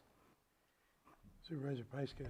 So I'm glad you brought that up because we've been saying for a long time, if we don't have it in the plan, it's more difficult to get funding. So, and I hate to put you on the spot to spitball this, but how do you envision the success of future applications once we get through feasibility applications for actual implementation applications? Once we have these in our plan, even though we may not be able to get it done, implement it in that year, but we're planning on it. So how does that lead to our success? So there's two pieces to water and wastewater infrastructure funding. One is having a current rate study, and two is having it in one or more plans. So some of our infrastructure projects are also in the disaster plans. So we're able to point to that and say that that's, it's a critical infrastructure for disasters. Having it in the CIP is also another checkbox of saying that, yes, this is our long-term plan. Being able to check off, because part of the application process usually goes through the State Revolving Loan Fund. That's usually their application process for all funds, including earmarks. They'll be fed through that as well. And there's a whole budgetary section in there that without a current rate study, depending on which grant fund it is, it may disqualify the project completely from getting funding if you don't have a current rate study, because the way it's looked at is water and wastewater is ratepayer based and is supposed to be self-sufficient, and grants are supposed to supplement that. It also limits our ability to get loans. If we get, a 50% grant, to be able to get the other part of the loan, we need updated rate studies. So in the plans, rate studies, feasibility analysis is done. That leads to the shovel-ready projects. Correct. Which make it more likely that we'll be able to have successful grants. Yes, and so like Highlands Pump Station, we had that 100% designed, so it's shovel-ready, so it makes it compete better. We have a catastrophic failure somewhere, then that qualifies them for, emergency funds or other things. But not having a current rate study in some of the areas is a hindrance. Thank you. Any other questions for Director Bore before we move on? Yeah, I'd like to get at least some conversation, or maybe Mr. Guintavano, about the separation between Lake San and the rest as the Board of Supervisors. So for that, as it relates to this item, that can be provided via direction of staff, via consensus. Well, I guess my question is, not that are we allowed, but I guess that's the question. Are we allowed to set a capital improvement plan as the Board of Supervisors without being Lake San when we're utilizing Lake San dollars to do it in the first place? So for purposes of captioning in relation to this agenda item, the answer would be, well, if your board decides to, your board has the option to provide direction to staff, to do a separate presentation as it relates to Lake San, and take the information that your board has right now in relation to just the county of Lake and proceed under that scope for purposes of the action, if that's what you're getting at in terms of how this is captioned, what's being presented to you, and how to move forward in terms of the proposed separation. And I guess I'm sure that I can do it, but I would just need to know, what are we approving if we're separating out anything, because it's very specific as to what gets separated out, and some of them are listed as all districts, and I'm not sure if that means Kelseyville and Southeast, because at that point, that separation becomes a little bit more difficult. I'm just uncomfortable approving something without us being under the guise of the correct board approving the funding, the plan. So one option for your board is to direct staff to come back at a later date with the separation direction that, as you've outlined, so that caption-wise, what would be presented to you could be a combined item or two separate agenda items. But in essence, you could direct staff, your board, via consensus. It's not a public hearing, so it could be done via consensus. Direct staff to come back with that direction to separate the two. And then at that point, at that subsequent hearing, your board could then have two separate actions. And that would be my preference, because I think it's the appropriate thing to do. It's cleaner. Can I add? Yes. So the 25-26 funding that is allocated in this plan was actually already appropriated in the budget. So as the Board of Supervisors, sitting as a joint Lake Sand Board of Supervisors, already approved the projects for this year. So that wouldn't drastically derail anything because these projects were already funded. Okay. Any other questions for Director Bore? Go ahead. Oh, no, not for direct, no. Okay. Then we'll go ahead and hear from Director Ewing. All right. Lars Ewing, Public Works Director. Appreciate the questions, quite a few of them.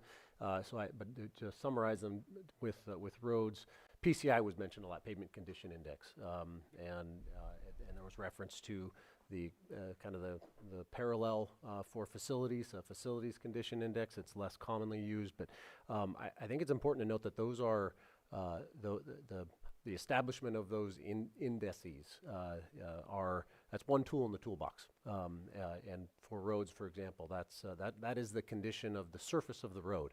That they're not looking underneath the road.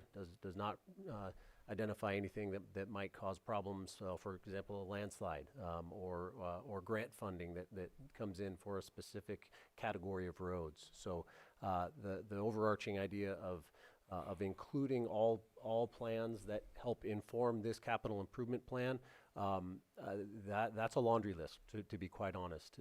To attach it, the pavement management plan that was referenced earlier is one. There's a local road safety plan. There's institutional knowledge that comes from the road superintendent and the foreman. So I think what I would suggest, rather than including or attaching each of the plans that help inform this capital improvement plan, is maybe we list them. What is the basis for the establishment of preparing this plan? That might at a minimum provide some information about what helps prioritize the various projects. But specific to PCI, that is far from the only tool that we use. Pavement Condition Index is at least your board is aware of it, and it's easy to grasp onto. But when we look at bridges, for example, there's unique funding coming from federal highways through Caltrans for bridges. If I could take all the money that is there for bridges, we might spread it out and do some work on roads. But that is non-discretionary funding that comes down. Similarly, on type of road, some funding coming from the feds and the state is specific to road classification. We can't spend it on a local road, for example, but we can on an arterial, just to give you some examples. So there's a lot that factors in there. As it relates to geography, I think there's some value, informative if nothing else, for the PCI of each district. But again, the selection of roads in areas is certainly geography plays in, and it's not out of any prioritization for a district, but rather prioritization for crew operations. As you can imagine, if we are chip sealing or doing any work in one area, it makes a whole lot more sense for mobilization to do as much of work there in that region as possible. So that's really what drives that decision-making process. Lastly, at least I believe lastly, that I wanted to respond to is the comment about chip seal, that we would love to do more than just chip seal. I would love to. Cost savings and getting the most bang for our buck. That's right now where our crew really shines and where we can make a whole lot of an impact. But keep in mind that chip seal is more than just chip seal. We use that term similar to PCI. We throw it around, but chip seal frequently includes and actually most commonly includes a lot of prep work to the road underneath that chip seal. So there's a leveling course of asphalt. There's dig outs of asphalt. So there is a lot of asphalt work that is included in the quote unquote chip seal project that the county pursues every year. Better term might be a pavement preservation project. That's really what we're talking about. And to that point, pavement preservation is again one tool in maintaining and improving the county road system. We want to preserve our infrastructure. That's priority one, and pavement preservation really keys into that. But bridge rehabilitation, bridge replacements is another. Drainage improvements, improvements in areas where there's non-discretionary funding. If we could spread it out equally and simply have a formula, it would be easy, and we use that as one tool, but it's not the only tool. So I think that at least responds at a high level to some of the comments. Thank you. Any questions remaining? Go ahead, Supervisor Sabatier. So I know it's not the only thing, but what is the worst area for PCI? As in like township, not like specific road or specific anything, but like a township itself? I'd have to follow up with you. I don't have that information right in front of me. So I know that I did a check a while back, and Lucerne was highlighted as having a PCI of 28, and everything else that's on the list that I see that is ahead of Lucerne has a higher PCI. And so I'd like to see 2930 not be at 2930. I'd like it to move up. I think that we started a conversation way before you were in your seat, where that was to be first, then it was flipped, and it was last. And I think that I've driven through those roads. I just went to a town hall the other day to help peg out. Those roads need some help. And whether there's slippage or not, or other issues, the people who live there are enduring the cost of their vehicles to deal with those roads. And it's been a 6-year process that I've just seen them continuously get pushback. And I would like to see 2930 moved on up. I would love to see it at the 26, 27, 27, 28 at the very least. Go ahead, please. I'll certainly look into that. Two comments to that that may factor into the timing is preparatory work that is unrelated to the Public Works Department. We coordinate with utility companies that have planned work in the area. Certainly makes sense for us to follow their work, whether it's water improvements, fiber installations. I'm not definitively saying that is the reason, but I am aware that up in the North Shore area that has factored into the decision-making process for timing. So I'll follow up there. There's a common saying in road maintenance that at least when you hear a PhD talk about how to maintain roads, they use this term. It's not worst first. Doing worst first is the worst thing you can do as far as maintaining roads. A road that has a PCI of 20 that is in a failed state is going to continue to be in a failed state, but a road that is in a good condition is going to more quickly deteriorate into a fair or poor condition. And so we need to preserve the infrastructure that is in good state. Now, we don't definitively follow that guidance. If we did, then we wouldn't ever be touching any roads that failed. But I want to make sure that we also factor in preserving roads that are in good shape, because from a cost perspective, we get a whole lot more bang for our buck by doing a relatively simple, maybe a single chip seal without even any prep work. And so a cost per mile is drastically down on those, and we can extend the life of those. If we had additional funding to truly improve all of our roads up into a good state, we would have done that long ago. But your board has received a presentation that shows the Public Works Department's estimates of what our PCI would be at the end of our 5-year plan currently. and it does go up. We're looking at about I believe it was pushing into 50, and so it's kind of a plan your work and let's work that plan and allow that PCI to increase. I'm not sure who was Yeah. so good with Crandall. And I hear you. I appreciate that explanation, Lars. I just, you know, I have to highlight that the community, and you even said it when we had the last meeting discussing the roads and the plan, how the previous plans were in essence, I would say pipe dreams, I guess, is because they were waiting on specific funding it was shooting for the stars to get funding on. So, you know, the communities in Lucerne, Nice, Clear Lake Oaks, they're all anticipating and hearing each year that they're going to be, you know, prioritized for once, and then now they're not. And so I think explaining what you did really helps. It's just there's an amount of frustration, and Supervisor Sabatier and I had discussed a lot of this already, so that's why, I think that's why it's being brought up. And so I just have to highlight that, but it's appreciative to know that we're trying to preserve these other areas, regardless of where they are, but just to make sure that they keep a decent PCI score. But that's still very discouraging to hear, and I don't know if there's another way to address, if we're focusing on these preservation projects and then these deterioration projects, how do we address that absence, if that makes sense? You know, I don't know if there's a method or what, but yeah. If I could respond to that, you know, by saying worst first, the reason for bringing that up is simply to say that, you know, preserving our infrastructure is the most cost-effective way. That doesn't mean that we aren't addressing roads that are in a failed state. We certainly are. Your board requested of me, and I'll be coming back on June 2nd with the road work plan for this year, and also looking into the next 4 years.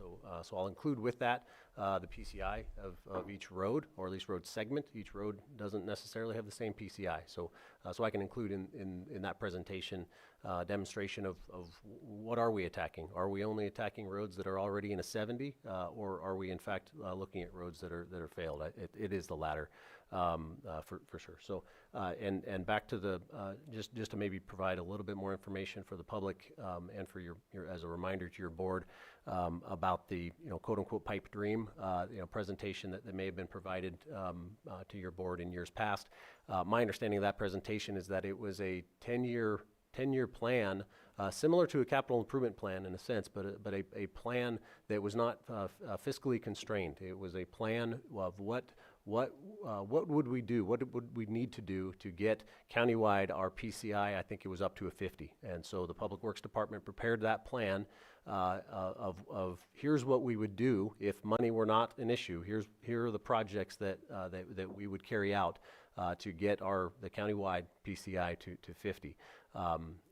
My understanding is that might have been the basis for some of the expectations of roads being completed in a certain year, because it went so far as to present by road, by year, work that would be done in the next 10 years in order to get that countywide PCI up to 50. But it was not fiscally constrained.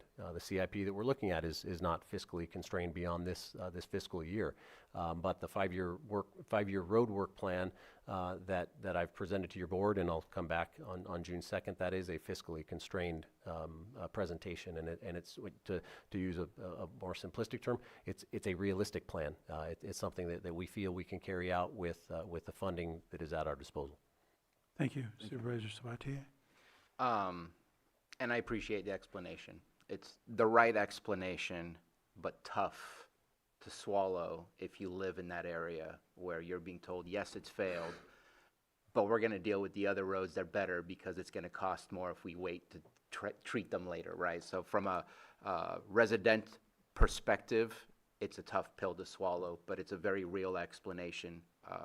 I've used that exact same explanation because we have to figure out what the cost is going to be to do all the work that we want to do. So I guess what I'm saying is I support you in what you're saying, but it's still tough on a personal level where it is that we live. I do want to say one more thing.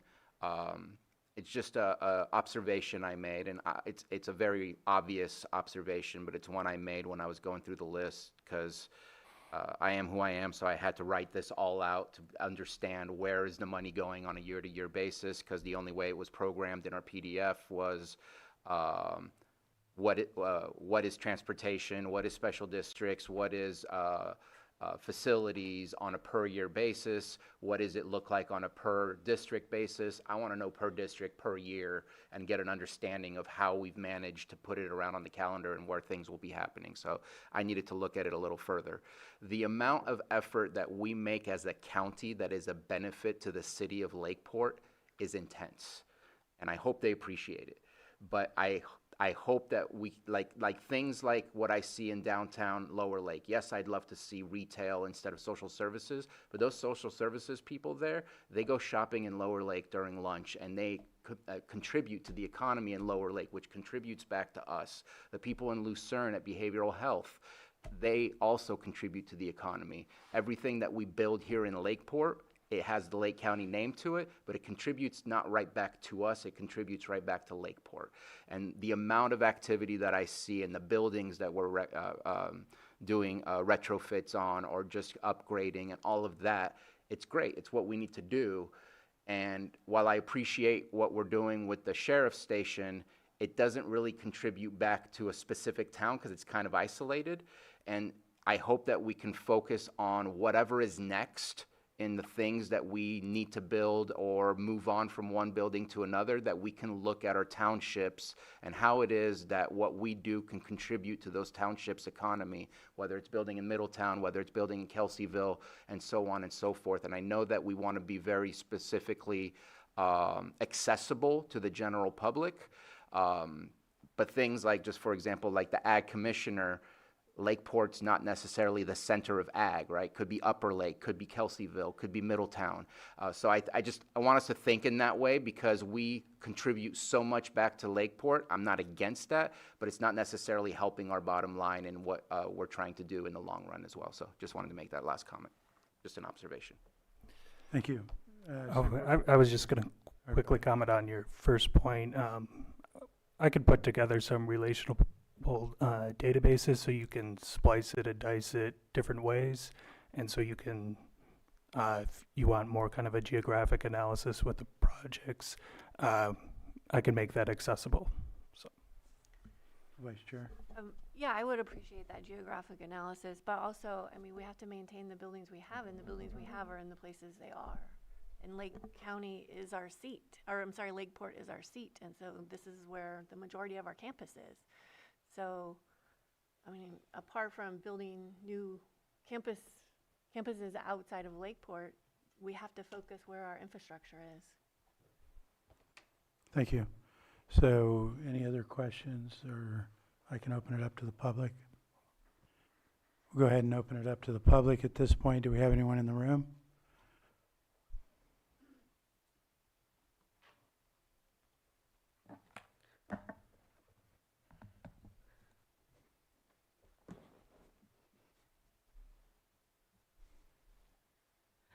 Good morning, Chair Rasmussen and Supervisors. Margot Kambara, Lake County General Plan Advisory Committee representative, speaking for myself. This is the season for long-range planning.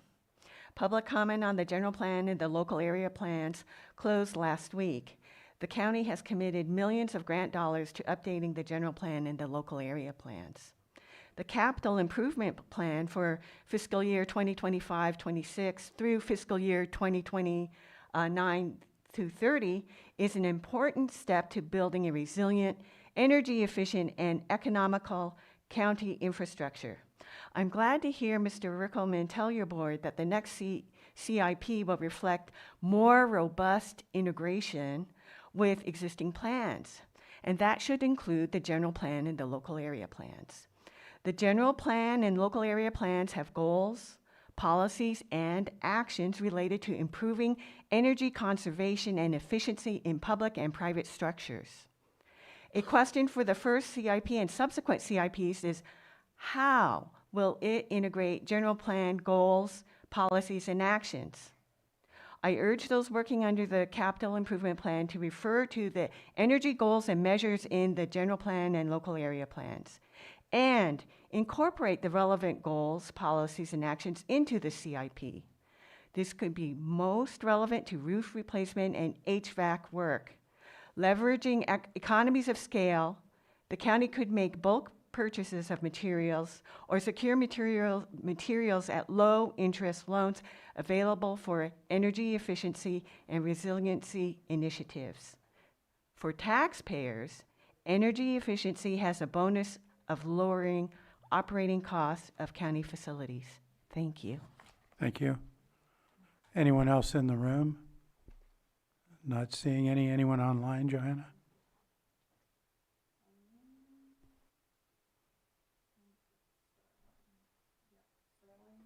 Sterling, if you can state your name, you'll have 3 minutes. Yes, my name is Sterling. I am here kind of speaking for Spring Valley. I can go and get pictures of our low water crossing. We have been on the hazardous mitigation for decades now.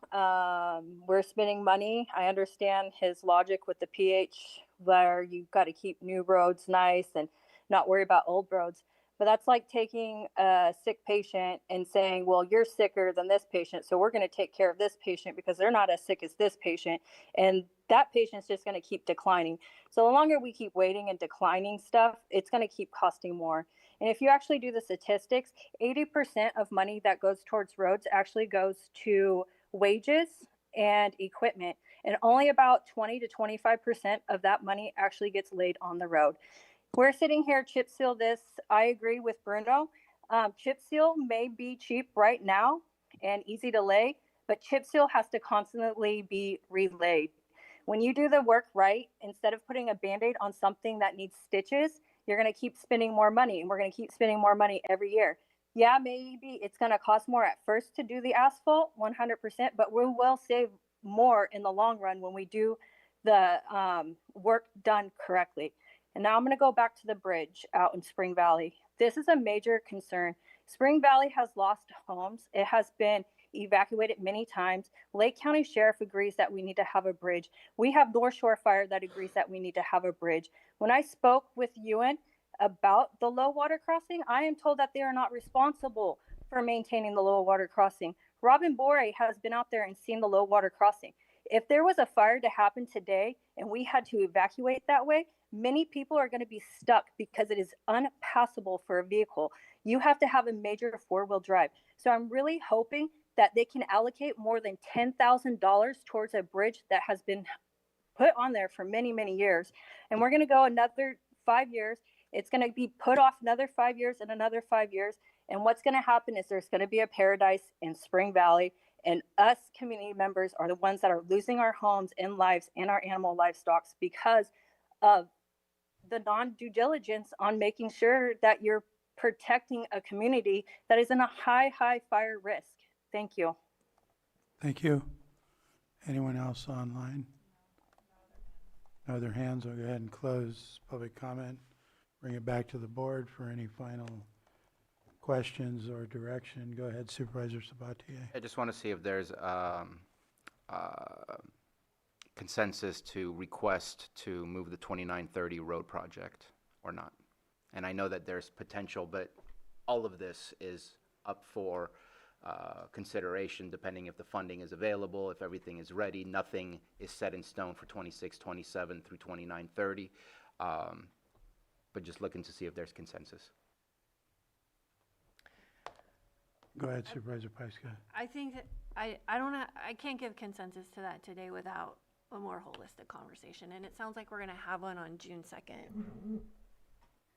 If we're going to look to separate these out, this has to come back anyway, if we want to separate out Lake Sand. Yeah. So I'd like to hold that conversation until we can have a deeper dive. Go ahead, Director. Yeah, I appreciate that, and that's what I would suggest. I'll come back June 2nd with, between now and then, we'll take a hard look at the plan that we have and have had and have presented to your board, and we'll see what we can do for those years. And my comment would be, I believe, the way I understand this is a living, ongoing document that's going to constantly be updated, with stuff that gets done or new things that might come on at least once a year. Is that my understanding? Correct. So how CIPs operate, they do have this longer time frame, but their new version comes out every year. So there can be different projects for 26, 27, 27, 28. We're not locked into, I mean, even if all these projects were funded, we still wouldn't be locked into for 5 years. It's an annual process. So staff would be basically continually working on it, Correct. you know, as needed, and then we would see it back at least once a year. Yes. Okay. So, I mean, I'm fine with it on, except for I don't have a problem with separating out Lake Osan. I just want to make sure I understand that would be Lake Osan projects, but for example, if it was something at Kelseyville Waterworks, that would stay in this one, or? That's what I believe. Because that wouldn't be under the jurisdiction of Lake Osan, so there would be, if I'm understanding that right, we would have some special district projects that may be in this plan, and then Lake Osan would be on its own? Is that? I would expect that you would also have projects that the same project appears in both as the funding crosses. Okay, so that we put it, non-Lake Osan would be in both, or is that? Well, there would be, you know, the non-Lake Osan projects, the water projects, the Kelseyville Waterworks, all of those projects, and then the sewer projects that are under Lake Osan. But there are projects like our SCADA project, our software improvement project, that encompass everything, so they would be in both plans. Okay. Yep. All right, I'm okay with that. That makes sense. Yeah, Yeah, that's not a big heavy lift Yeah. to separate those. okay. Any other questions from the board, or I guess we're ready for direction? I think we just have to give direction on this, so that's pretty clear on the separation. And then, as I understand, the rest of it stays as is. And then we'll be hearing back on the roads, and we can provide further comment after that. Anything else? No? Okay, I think we can close this item and move on. Thank you for the presentation, Mr. Rickelman, and appreciate the directors being here to provide more detailed information and answer questions. Thank you. Thank you.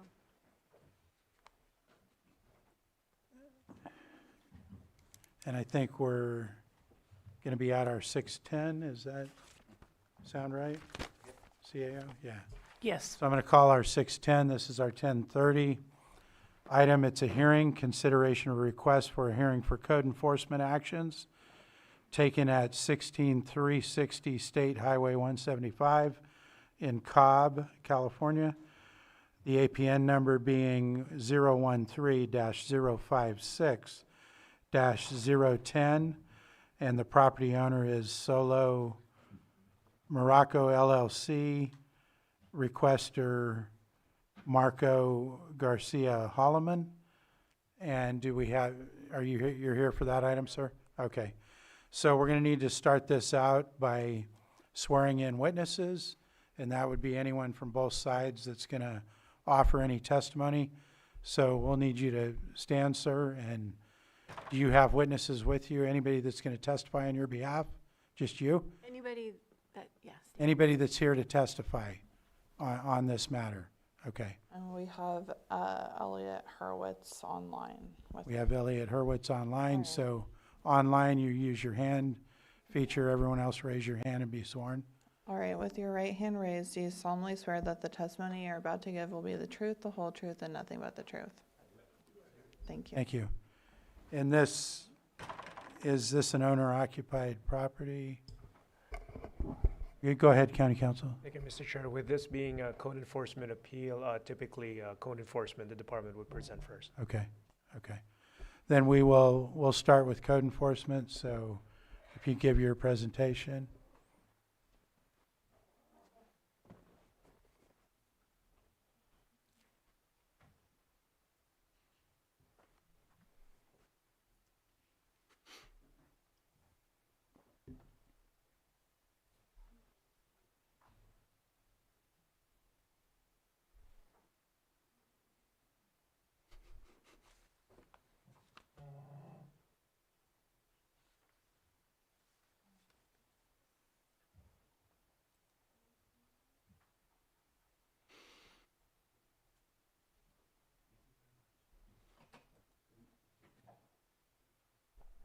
Good morning to the board. Marcus Beltramo, Code Enforcement Manager for the County of Lake. Coming here before the board today regarding a request for a hearing. Code Enforcement issued a notice of violation and a notice of nuisance in order to abate against the property. The property here is 16360 State Highway 175 in Cobb, California.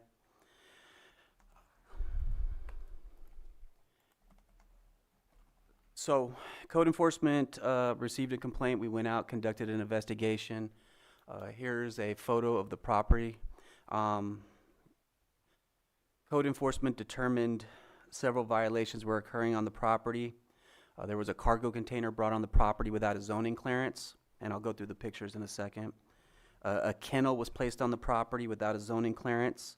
There was a complaint issue about the fence that was deemed to be corrected by the property owner. And then the main issue, which is the use of the property. The property is being used for residential uses. That's going to require a use permit. A use permit was applied for, but that use permit has now been rescinded, or they're not moving forward with it. That being said, let me show you some pictures here. Here's the fence that has been determined to be in compliance. The property is a commercial property. Here, go ahead. If I could just add a little bit of context, Mireya Turner, Community Development Director. This property is zoned local commercial, C2. It is within Cobb. It's a community commercial, community commercial C2 is more of your Main Street type of locations. We expect frequent public access, public traffic. It's where our shops are located. And Cobb does not have very many of these areas. This was formerly a real estate office, among other things. There are multiple commercial suites within this building. And from the photo, you can see here through the fence, you can see the cargo container on the top photo, or the travel trailer on the top photo here. You could see evidence of residential uses here. This is the storage of residential items. Again, here's a better picture of the travel trailer. Again, it's been situated on the property more than 30 days. Again, we believe it's being used in connection to the residential use. Another picture of the property. And really, that's our presentation, and we rest. Okay, you mentioned this use permit that was applied for. That just was never issued. It didn't go anywhere. At the request of the applicant, Mr. Holman, it was withdrawn. Okay. Again, this is a community commercial property. It does have some allowance for an accessory residential use to an existing commercial use, but what the applicant or the appellant said was his use was as a private office, that he could have clients coming to it, but that is more what you find in local commercial, a surveyor's office, engineer's office, things like that have more limited public access or regular public visits. It's not appropriate for community commercial, which is, again, our Main Street type of business locations. Okay, thank you. Any further questions for community development before we allow Mr. Holloman to go ahead? I have one more thing, thank you. We were unable to find any records of approval of a building permit for residential use of this location, which is also going to be an important part of the case. When the property owner filed for a use permit in order to legalize using one of the suites, business suites, as a residential process, we couldn't quite do that because the existing existing commercial use that had been converted when the property was sold is a local commercial use. It's not a Main Street type community commercial use.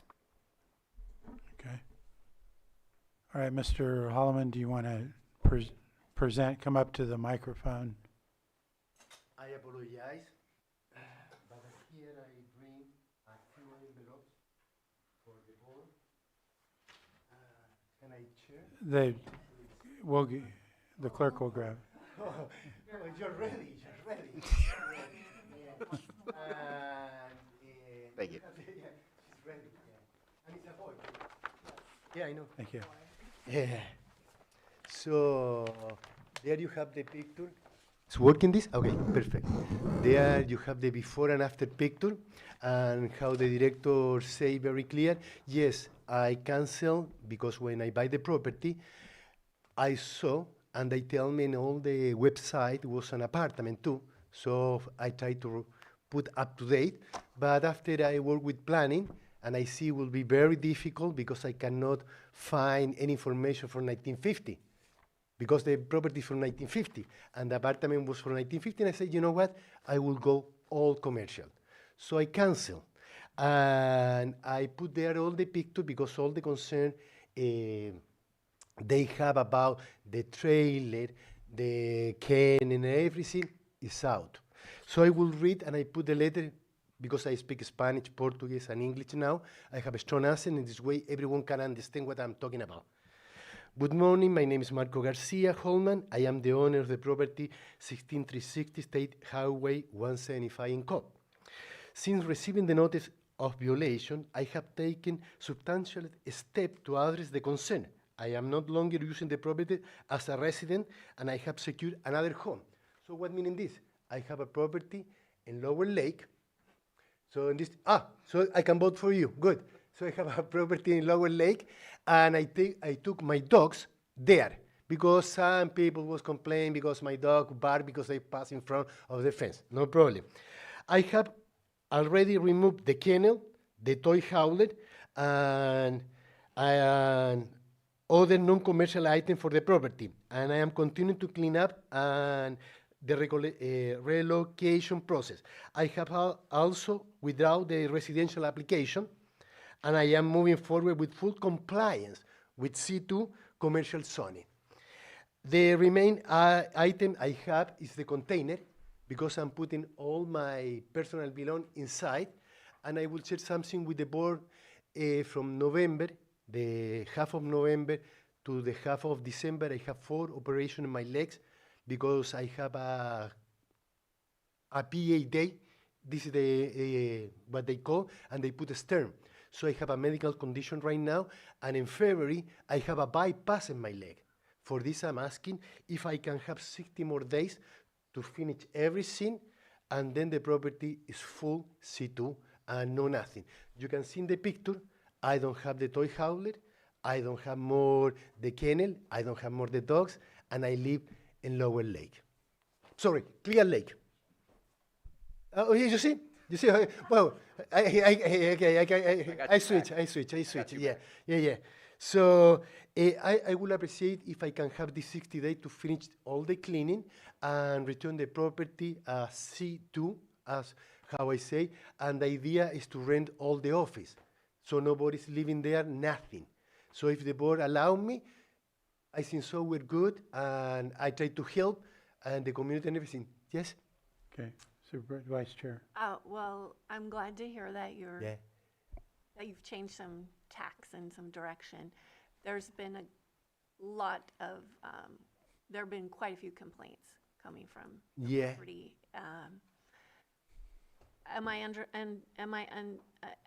Are you gonna take the fence down? The fence will depend of the tenant, because if the tenant want the fence or not, it's not under my control.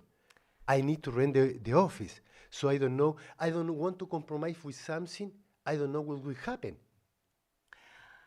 Well, if it's going to be full C2 use, then the parking lot needs to be open and available for people to come and go to visit a retail place or a For real this, estate if office. it's a medical place, it's a marketing. Is the fence a violation? Part of the violation? The fence is not currently a violation, except that the use is inconsistent with a Main Street type of use.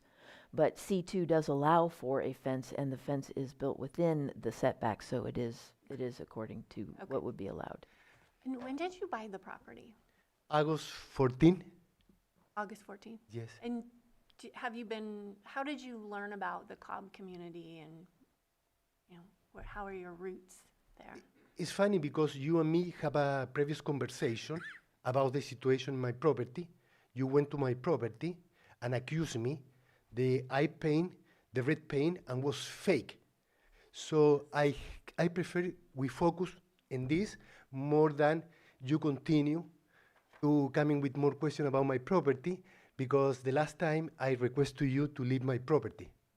And I think that's where we have a lot of problems here.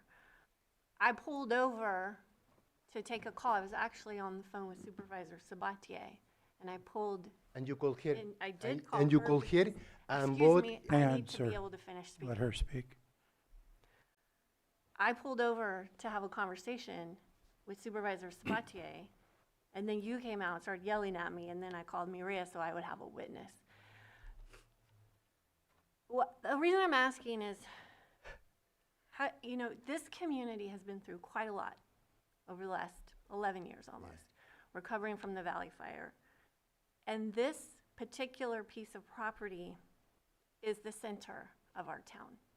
This is the oldest commercial property. When I was a kid, this was the post office, the grocery store. The grocery store was across the street, the coffee shop, the hair salon, and the little log cabin was the real estate office. This is a very important piece of property for the community.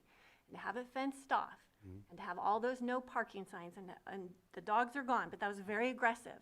It's a very difficult place for our community to have such a aggressive facade. We have people coming in the summer, just later this month.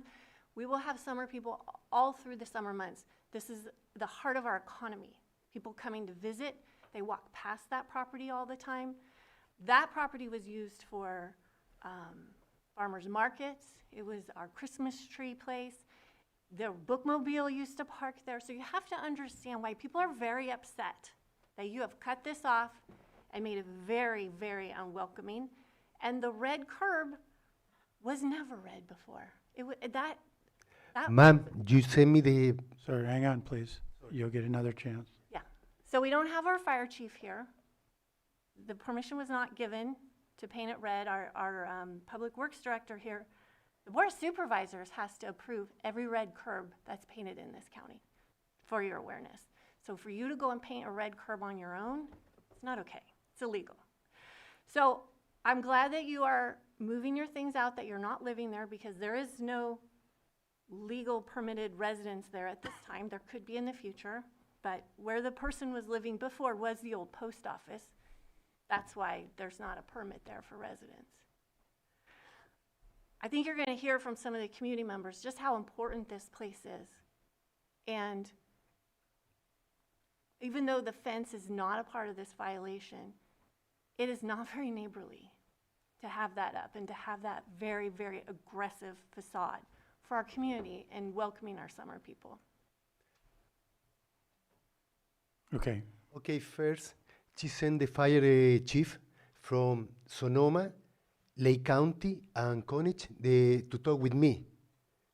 And he went to come in and say, yes, Marco, I went to ask to the fire department if you have permission, and yes, you have permission. The fire department, the chief, tell to me, and I have his card.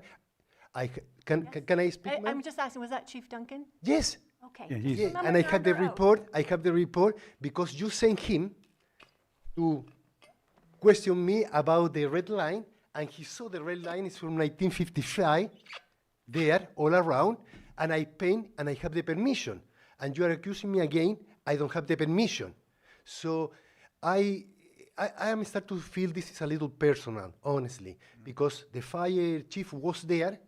I explained, and he tell me, Marco, the only thing you need to have is a knock door cage for open the gate if we need. What the fire department tell me, and you can check all this.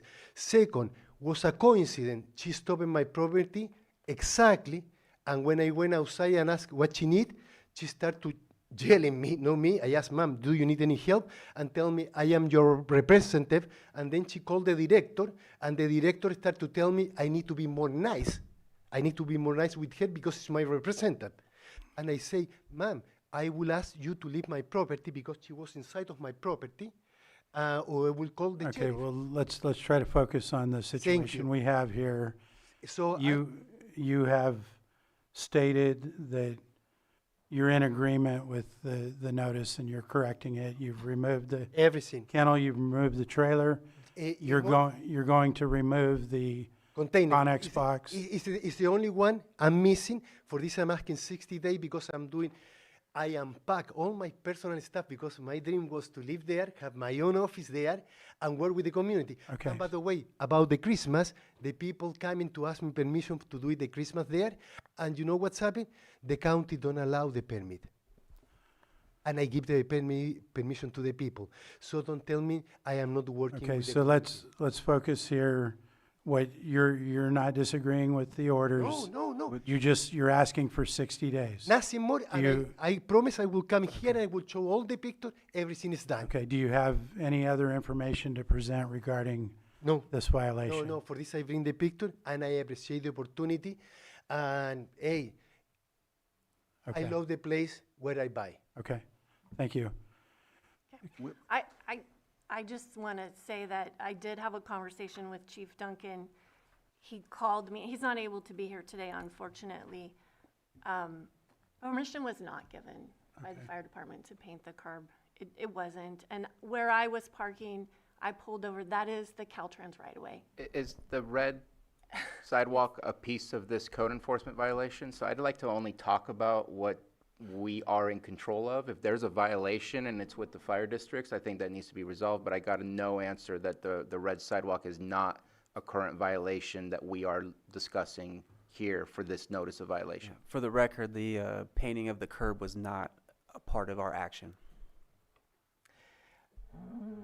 Correct, but I just want to say that this is it is part of the conversation that Director Ewing and I have had and with Caltrans, and it is a really difficult place. It's hard to place where it exactly goes, so it's part of the conversation, is not part of the And, notice violation. and that would be an action that the county itself would have to take, not the fire department. If Correct, in- it has nothing to do with the fire. Right, the fire department doesn't approve the red curb, but, so we've satisfied that. Do you have any other evidence? I say in front of all the cameras, Yeah. I have permission from the fire department, and I'd be more than happy to come in again in front of the chief of the fire department to prove. But we're not going there. They don't approve that, and it's not part of the violation, so So we're we've good. talked about it. Do you have any other evidence on? No, I say thank you for the Okay. opportunity, and I compromise myself in Okay. 60 days. Everything is clean. Thank you. Thank you. Does community development have anything to respond just related to what was presented? He's stated that he's in agreement, and he just asked for 60 days. You know, whether the 60 days is granted or not, that's going to be a determination made by your board. 60 days seems pretty lengthy for someone to take their personal belongings and put it in the container. Having the container transported doesn't seem like it would take 60 days. A health issue was mentioned that maybe need to take into consideration. I know there's sensitivity around health issues, so I'm not going to discuss that, but that should be taken into consideration. But 60 days seems a little long here, given that we've already kind of had some passage of time. He made the request, we've stayed the action, and we've had a passage of time from when he appealed till now. So there's been a lot of time that has passed. In my opinion, 60 days seems a little long. But the health issue is something that does need to be taken into consideration. And then I would just ask that we do need to perform a final inspection, and if Mr. Holloman could allow that final inspection whenever it's determined that he should be in compliance, I'd appreciate that. Okay. And Supervisor Sabatier? Yeah, I was going to say something, but now I have a question. What do you mean the health issue? Mr. Holloman mentioned that he Oh, was... gotcha. I was thinking like there was a health and safety issue. I was No, like, no, I missed that. I could get that. No, I his mentioned that he had personal. a health issue that was limiting him. So I'm trying to do better from the last one, where last week we did 45 days. And I like the code that we have, and I had a good conversation with county council. So if there's never an appeal, you give them 30 days to accomplish the work that you're asking them to do. If you see 50% or more or whatever in progress, you have the discretion, not the mandate, but the discretion to provide an extra 30 days, one time only, and after that it's over. It looks like this was, the notice of violation was provided on January 30th. Looks like his appeal was submitted on February 7th, so that's on the 8th day. Then there was a stay because we waited till we're here today to have the conversation. So 30 minus 8 means there's 22 days left. Do you agree that there could, or that you would provide an extension based, have you seen the pictures that he submitted? Do you agree to the extension? And I think you should look at it because I think it's important to know your perspective because you're the one who typically gives the discretion on whether an extension should be given or not. If you agree to the extension, I would say that the 22 days plus 30, we do 52 days, not 60, because I want to follow what you follow. If I feel our board should be saying, yes, there's a violation, or no, there's not a violation, and then using your process to continue. If you agree that 50% has been done, and let's do the 52. If you disagree, then I would say you have 22 days left to finish because you had 30 days originally, there was a stay, and we're here. So those are the ones that I would feel more comfortable with rather than going the full 60, because I think that if there is a violation, it's impacting the community, and I don't want to extend things further than what you would be able to extend further if there was never an appeal that was provided. And so that's what I would be looking at is 22 or 52, depending on if you say yes today, that based on what you're seeing, that you would use your discretion in providing a 30-day extension. Good question. Sorry, long-winded. No, I think it makes perfect sense, and I appreciate how you're kind of breaking this down. It does look like 50% of the violations have been corrected. I would like to verify that he's no longer residing or occupying the property before I comment, because that's the... He's under oath. Yeah, I understand. I prefer more direct verification. But that's the big issue. And if that issue was corrected, I'd be a little more inclined to give him a little more time to get his personal items out. But if that issue is not resolved, because that's the major issue here, I would be hesitant to grant any extensions. So my recollection, hang on, sir. My recollection of his testimony was that he stated he was not living there anymore. He had moved to Lower Lake. Clear Lake.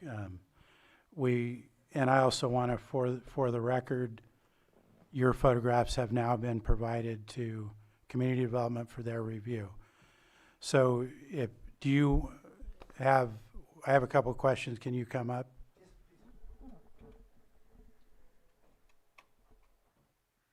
So you verified you have moved to Clear Lake? Yes, so you're no longer... I have a contract, and I can invite you to my home. You can play with my dogs, and you see where I am living. Okay. Because the biggest violation was the residential. So, out, okay. Marco. I need to be out. And are you willing to... They asked about permission for a final inspection. After I finish, no problem. You'll be willing to do that? I invite him, and Chris, happy to come into the property and check everything. Okay. It's the code enforced, but I will say no. Okay. Do you have anything else to say just in response to their last comment? I asked you, well, No, I move out. Okay. I am... Okay. Look, I cannot lie. Okay. I move out. I have my dogs, my wife living with me in another house. I rent another house. I have the contract. I have PGE in my name. I cannot have the water because the garbage need to be in the name of the owner. But everything is under my name, and I moved at least 20 days ago, 30 days, because I just coming back from the hospital. Okay. I have a bypass in my leg. They take my vein out, and I take my artery out and put my vein. For this, I'm asking a little more because I'm doing everything for myself. Okay, understood. We understand your request. Now we're going to open it up to the public. Okay. And then it'll be back to the board for discussion. Thank you. At this point, we'll go ahead and open it up unless there's any other board questions. Not seeing any. We had a couple of members of the public that, what's that? Lloyd, County Council, hang on, sir. Thank you, Mr. Chair. So your board just may want to check if there's any additional testimony because there were other witnesses or potential witnesses that were sworn in before taking public. And I believe I asked you if you had any other witnesses. You confirm you do not? You do not? Okay. So now we'll open it up to the public. If you can state your name for the record, you'll have 3 minutes to address. I'm Timothy Toy. I was a tenant in the property. I now have an office across the road. I was a tenant there for maybe 17 years, something like that. The whole time I lived there, there was a resident in mostly the owner who passed away a few years ago, living in the apartment there. It was certainly an apartment before we rented there, just stating that as a matter of fact. I didn't mind that. It was good security when the office wasn't open. Moving across the road, I would echo a lot of what Ms. Peiska said. I had endless phone calls from the neighbors about what the hell is going on that property. And it was mainly about the fence, which if it is 10 feet back from the boundary, apparently is not in violation. But I think the fence, even if it is not an actual code enforcement issue, is really inappropriate in terms of, I mean, it's really a scenic driveway through Cobb Mountain just to have that commercial area blocked off. The dogs were constantly annoying. They're gone now, so that's fine. It does say no parking in front of the building. We have an agreement. I met with Marco that we can park or overflow parking. It can't happen there. So that's pretty much it. It should be known that it's a walking thoroughfare, even though there isn't a sidewalk. We're very disappointed there wasn't actually put in one put in by Caltrans when they redid the bridge there a couple of years ago. But there's constantly people walking from Pine Grove or Spring Pines, especially through the summer to Hardisters and Mountain High there. So there is a community aspect which I think cannot be dismissed. And so Marco is saying that he will take the fence down when I can't imagine a commercial tenant would not want the fence taken down. There could be a more attractive fence put up, for instance, if that was a security issue, like with with metal bars. So I think that's about it, I'd have to say. Thanks. Thank you. And next in the room.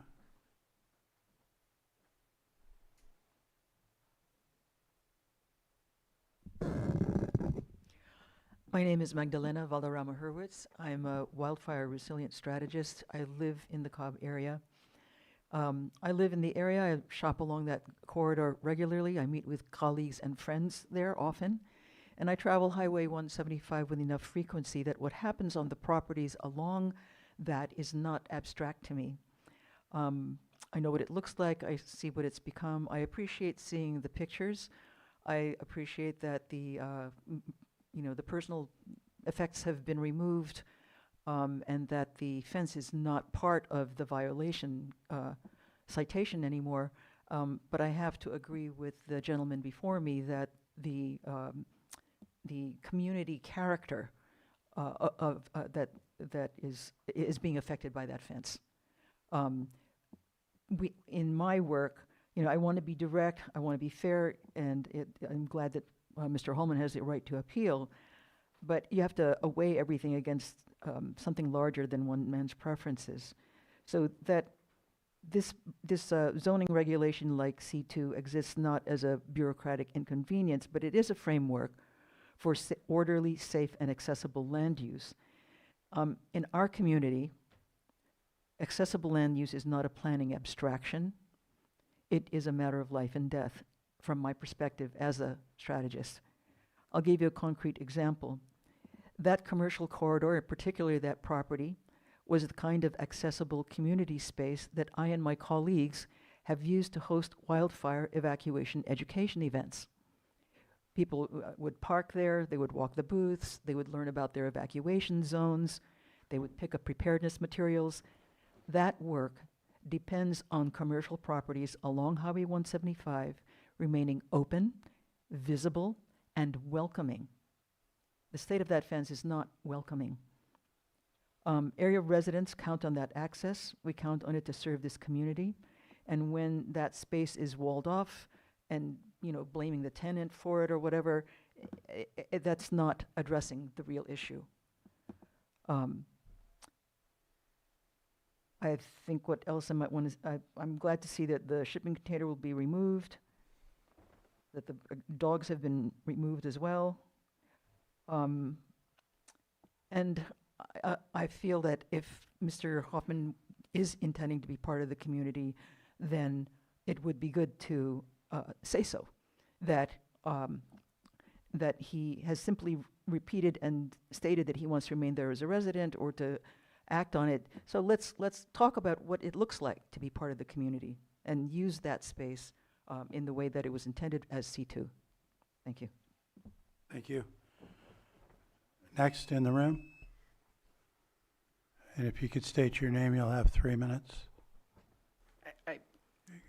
Chair, Yeah. I'm struggling here, and I appreciate the comments, and you can allow the comments, but we're not here to control somebody's property, even when the code allows them to do what they want. And the last statement, I apologize that I'm picking on it, but somebody can move in and just isolate themselves, and they have every right to. They don't have to be a part of a community. Do I want them to engage? Absolutely, we all want to. But this feels really awkward the more we dive into it. There's certain violations that we should be able to discuss. Anything else, do I want to tell him what color to paint his house next? I'm really concerned as to what I'm hearing and the welcoming factor, I guess, because I don't know. I'm concerned that we are in an area that is no longer gray. It is absolutely not where we should be having this discussion. I would like to second that, because this is like nails on a chalkboard for me right now. And the comments from Ms. Paiska about the fence and the curbs and getting on the phone immediately, it almost, it really does feel a little targeted. And I'm stunned. It shouldn't come like this. Well, I think we're going to let our public speak. The violation is he wanted to move in and make it his private compound. And that's not an allowable use. I understand that. I believe And Mr. but Timothy, I'm still talking. and I was too. Okay. I believe Mr. Timothy had mentioned that there had been somebody lived there before in the past, which apparently there wasn't a record of that. But it just feels like, honestly, it's nails on a chalkboard right now. So I don't feel comfortable with this. I think we need to leave it to what the violations are. He's already worked on them. He's stated that he's going to be moving out. He stated why he'll need a little more time.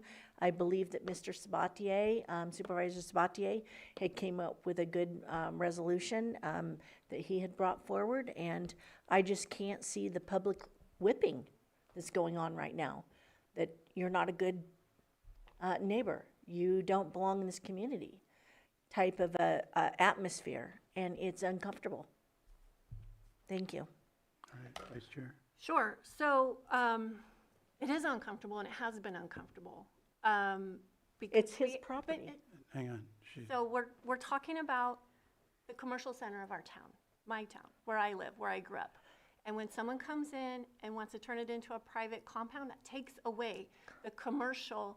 There's very few commercial buildings in the town. And so when you want to move in there and turn it into a residence, that is not an appropriate use with the C2 zoning. There was an apartment there that someone was living in, and it was not permitted.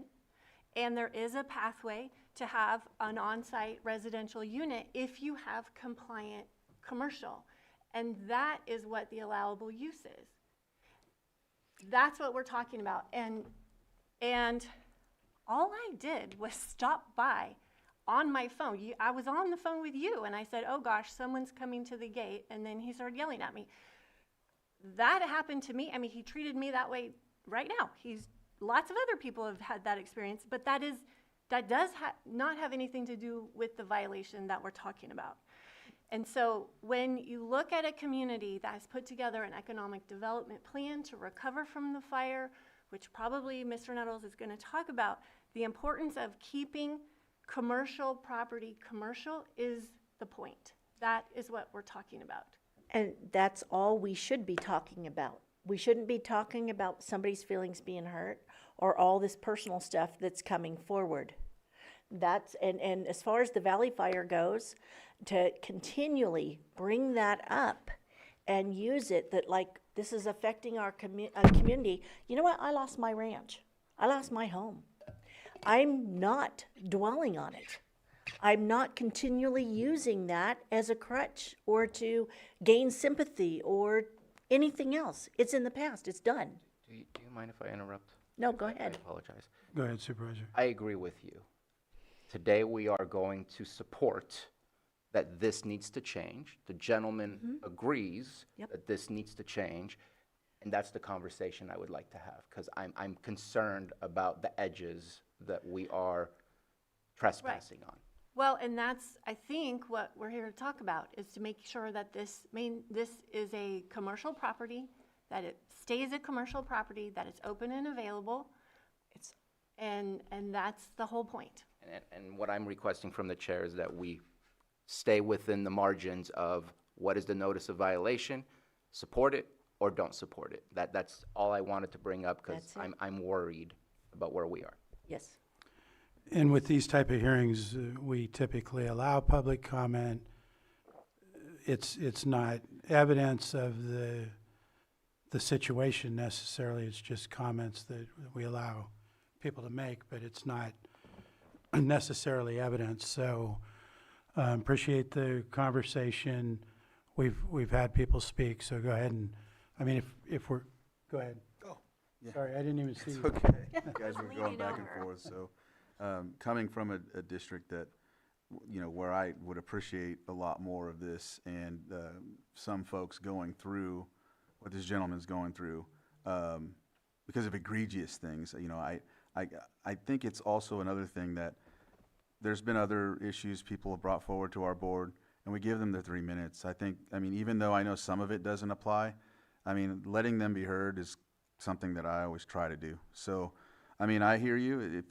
If it's asinine, I mean, it's not going all the way in left field. It has to do with the property. It has to do with somewhat of his behavior. So I don't really have an issue hearing it. It's 3 minutes. We listen to far more in public input. So, I mean, I don't have an issue to get through the 3 minutes and let them put it forward. But I do not have an issue with hearing that. Yeah. Thank you. Sorry, I didn't see you there. So we'll go ahead and continue. Go ahead and make your statement. You'll have 3 minutes, and state your name for the record. Good morning, Chair and members of the board. My name is Christopher Nettles, and I'm speaking today as a member of the Cobb Area Council. It's, of course, the county-recognized municipal advisory council for the Cobb area. We support staff's recommendation to uphold the notice of violation, notice of nuisance in order to abate for this property, and appreciate the discretion that they exercise in making sure that these violations are dealt with. This property occupies one of the most visible and strategically important commercial locations in Cobb. Historically, the site has served as a center for small businesses, community gathering, and economic activity within Cobb's commercial core. As our community continues recovering from the Valley Fire and subsequent other economic disruption from the pandemic, preservation of appropriately zoned commercial space remains critically important to Cobb's long-term economic resilience and development. Cobb has very limited commercially zoned land within its town center area, and once those spaces are effectively lost to incompatible or unpermitted uses, they're extremely difficult to restore. This property is Zone C2, as we've talked about, community commercial, and I just want to reiterate that the stated purpose of C2 is to provide commercial retail and service establishments that serve and are open to the public. That's probably the issue around this fence, and it's visual nuisance.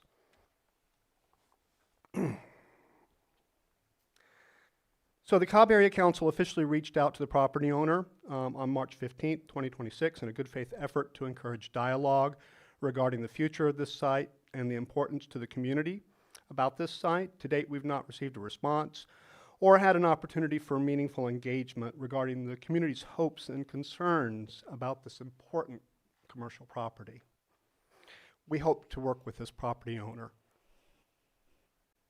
The issue before the board today is, of course, whether the county's enforcement findings and staff recommendations are appropriate under the current conditions at the property, and Cobb Area Council believes that they are.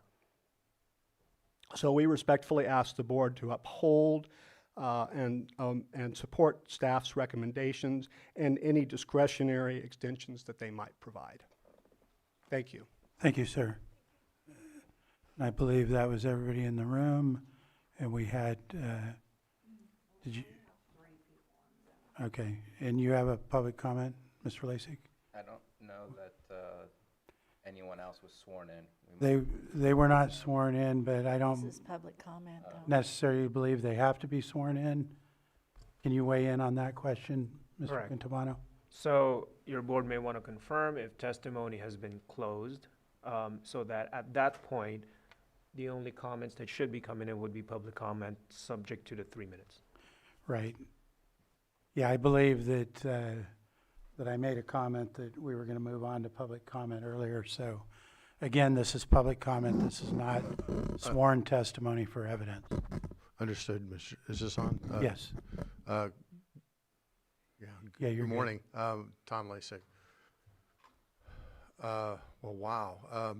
I've sat where I normally sit. This is like the third or fourth abatement conversation we've had in a while, and this is the second one where I felt it was more of a kitchen sink type of thing, where things got way beyond the actual notices of violation, and it seemed to, quite frankly, get personal.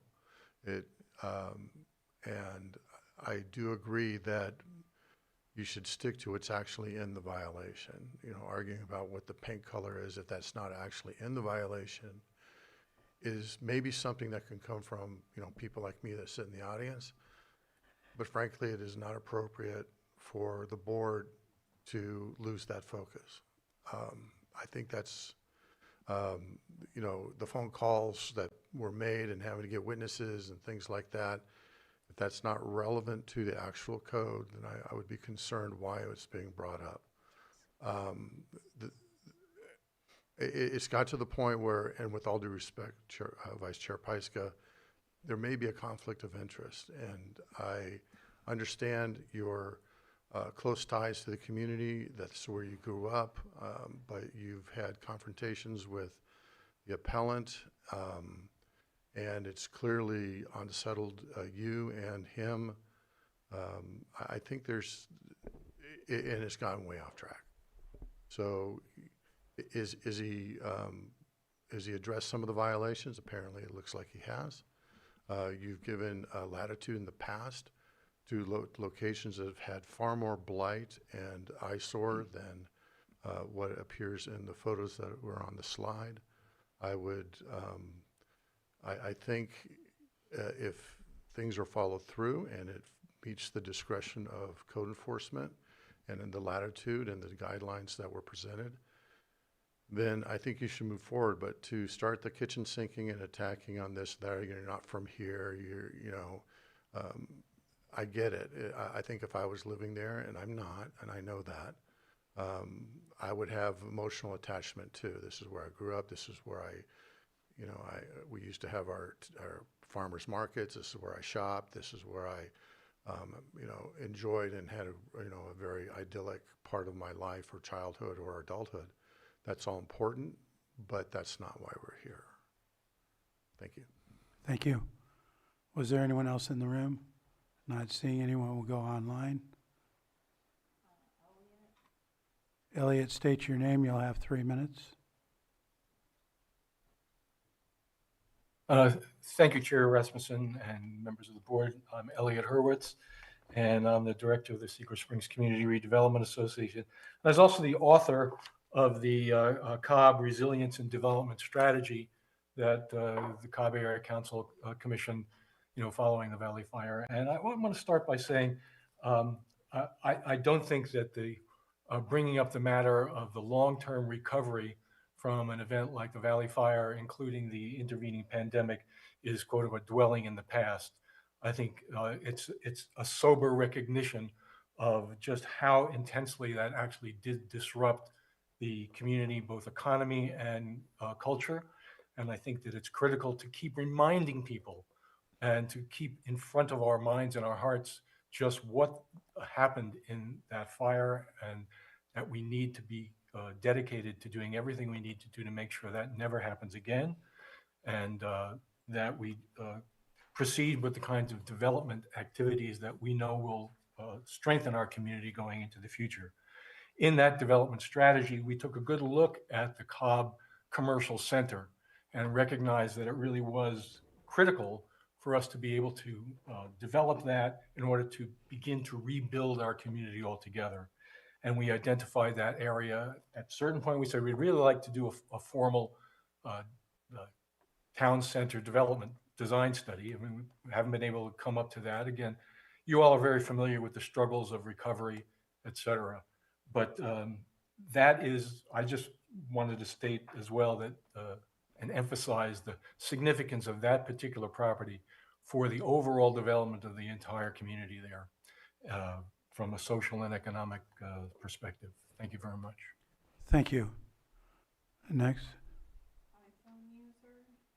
iPhone user, state your name, please, and you'll have 3 minutes.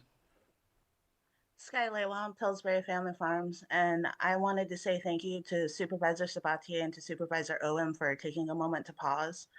From my perspective, I'm trying to figure out, is this a code enforcement hearing or is it a community regulation hearing? Because it seems like there's a lot of intimidation and selective enforcement, which raises the important question, were the complaints against this particular person actually coming from concerned constituents from the Cobb area? Or were they being influenced and initiated by yourself, Supervisor Pyska? Because I see so much passion over a fence that is within, his regulation and his right. I really, truly would hope that you could bring as much passion over this fence to your 30-30-30 plan that you want to see with youth programs and such. Again, I really hope that this board takes into consideration that, from my perspective, this is more of a community regulation hearing than it is a code enforcement hearing. Mulaham. Thank you. And was there one more? One? The number one, if you can state your name, you'll have 3 minutes. Thank you, Mr. Chair. Angela Amaral. I'm trying to figure out the guest thing still. I would like to inquire if it has been explained to the property owner that the county is currently going through the general plan process, and advise him of any potential rezoning options for compatibility with his vision of the property. I would hope that he has the same option to request a rezone as any other resident can right now at no cost during the general plan and local area plan update. Thank you. Thank you. And no other hands, so I'm going to go ahead and close public comment, bring it back to the board. Yeah. Well, I am glad to see that you have moved your dogs and moved the kennels and are working towards coming into compliance, and that this property will be returning to a commercial space. Yes. It would be helpful, as you've heard from the community, though not necessary, that the fence come down. So that is a more welcoming place, but that is not something that we can dictate today. And the day that I pulled over on my phone, I was not looking for any argument at all. So I apologize if it escalated, but that is the Caltrans Rideway, and people are allowed to park there and allowed to be there. So I hope that you can see that too, that is a public place to be. But I would like to see that we move this violation along. He's made significant progress. I don't see why we need to grant an extension. If we can get this done in the 22 days, that would be great, because we are going into our summer season where we will likely have renters for your commercial space coming up to view the property, and I think you might be more successful in having renters. It is an important and very valuable place for commercial, and we have so little in the community, so it's important. Any other board comment? Go ahead, Supervisor. I think because of the health issues that he has, and I think that he has made huge efforts to comply, and he's had some operations which has set him back. I would prefer to go with what Supervisor Sabatier had proposed, which would be the 22 days plus 30 days. Supervisor Sabatier.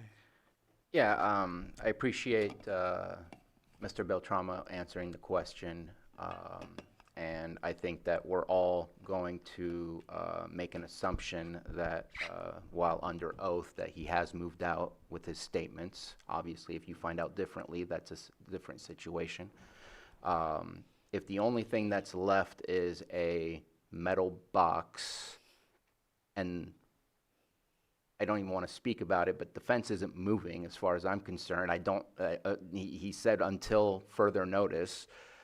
What's the difference between 22 days and 52 days if it's just a metal box when the issue is obviously not just a metal box? So I think that you've provided your input, that your discretion would allow for an extension of 30 days.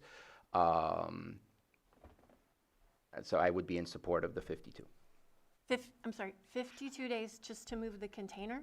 He only used 7 of his 30 days. It's a 30-day violation. Then it's allowed a 30-day extension.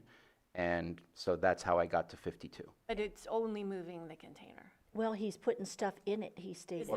Is it all empty, or is it? No. Hang on, do we want to, I can't unless we reopen. It just seems like a long time for just the last part of the movement, because he's made significant progress with everything else, and so I would. He had stated that he was moving stuff, his stuff that he had there still, into the container, which was going to take him a little while. He's just had a surgery, a major surgery. 5 surgeries. Yeah, sir, it's in front of the board right now, thank you. No, we are deliberating, so go ahead. And I just, health issues, poverty issues, like to me that those things don't matter. It's how you impact it's how you impact the community, and what's our code say, and are we treating him just like we treat everyone else? That's right. And so that's why I'm offering and saying I would be more in favor of the 52. Can we compromise and go with 45 days? I mean, I just throw that out. I'm good with 45 days. I'd go with that. Can you do that? It sounds like, okay, so I think we're ready for action. I think we're ready for action. Okay, what's the motion? So your board can move to uphold a notice of violation and notice of nuisance in order to abate, and direct the property owner to voluntarily cease residential occupancy of the structure, cease the current business use within 45 days, and to authorize staff to abate the nuisance if it is not voluntarily abated, and that all associated costs of the abatement become a charge against the property and placed on the tax rolls as a special assessment. And does that include the inspections that you're going to have to do? I mean, they have to be able to tell that all the violations are. Okay. We do need to conduct a final inspection. That's not going to incur any cost because if he corrects it in the period that's provided. Okay, so moved. Second. I have a motion and a second. All in favor? Aye. Aye. Opposed? Hearing none, that motion carries 5-0. Thank you, and thank you, sir. Thank you so much. All right, and I'm going to go ahead and call the lunch break until 1:10. Is that okay with the board? This gentleman. All right.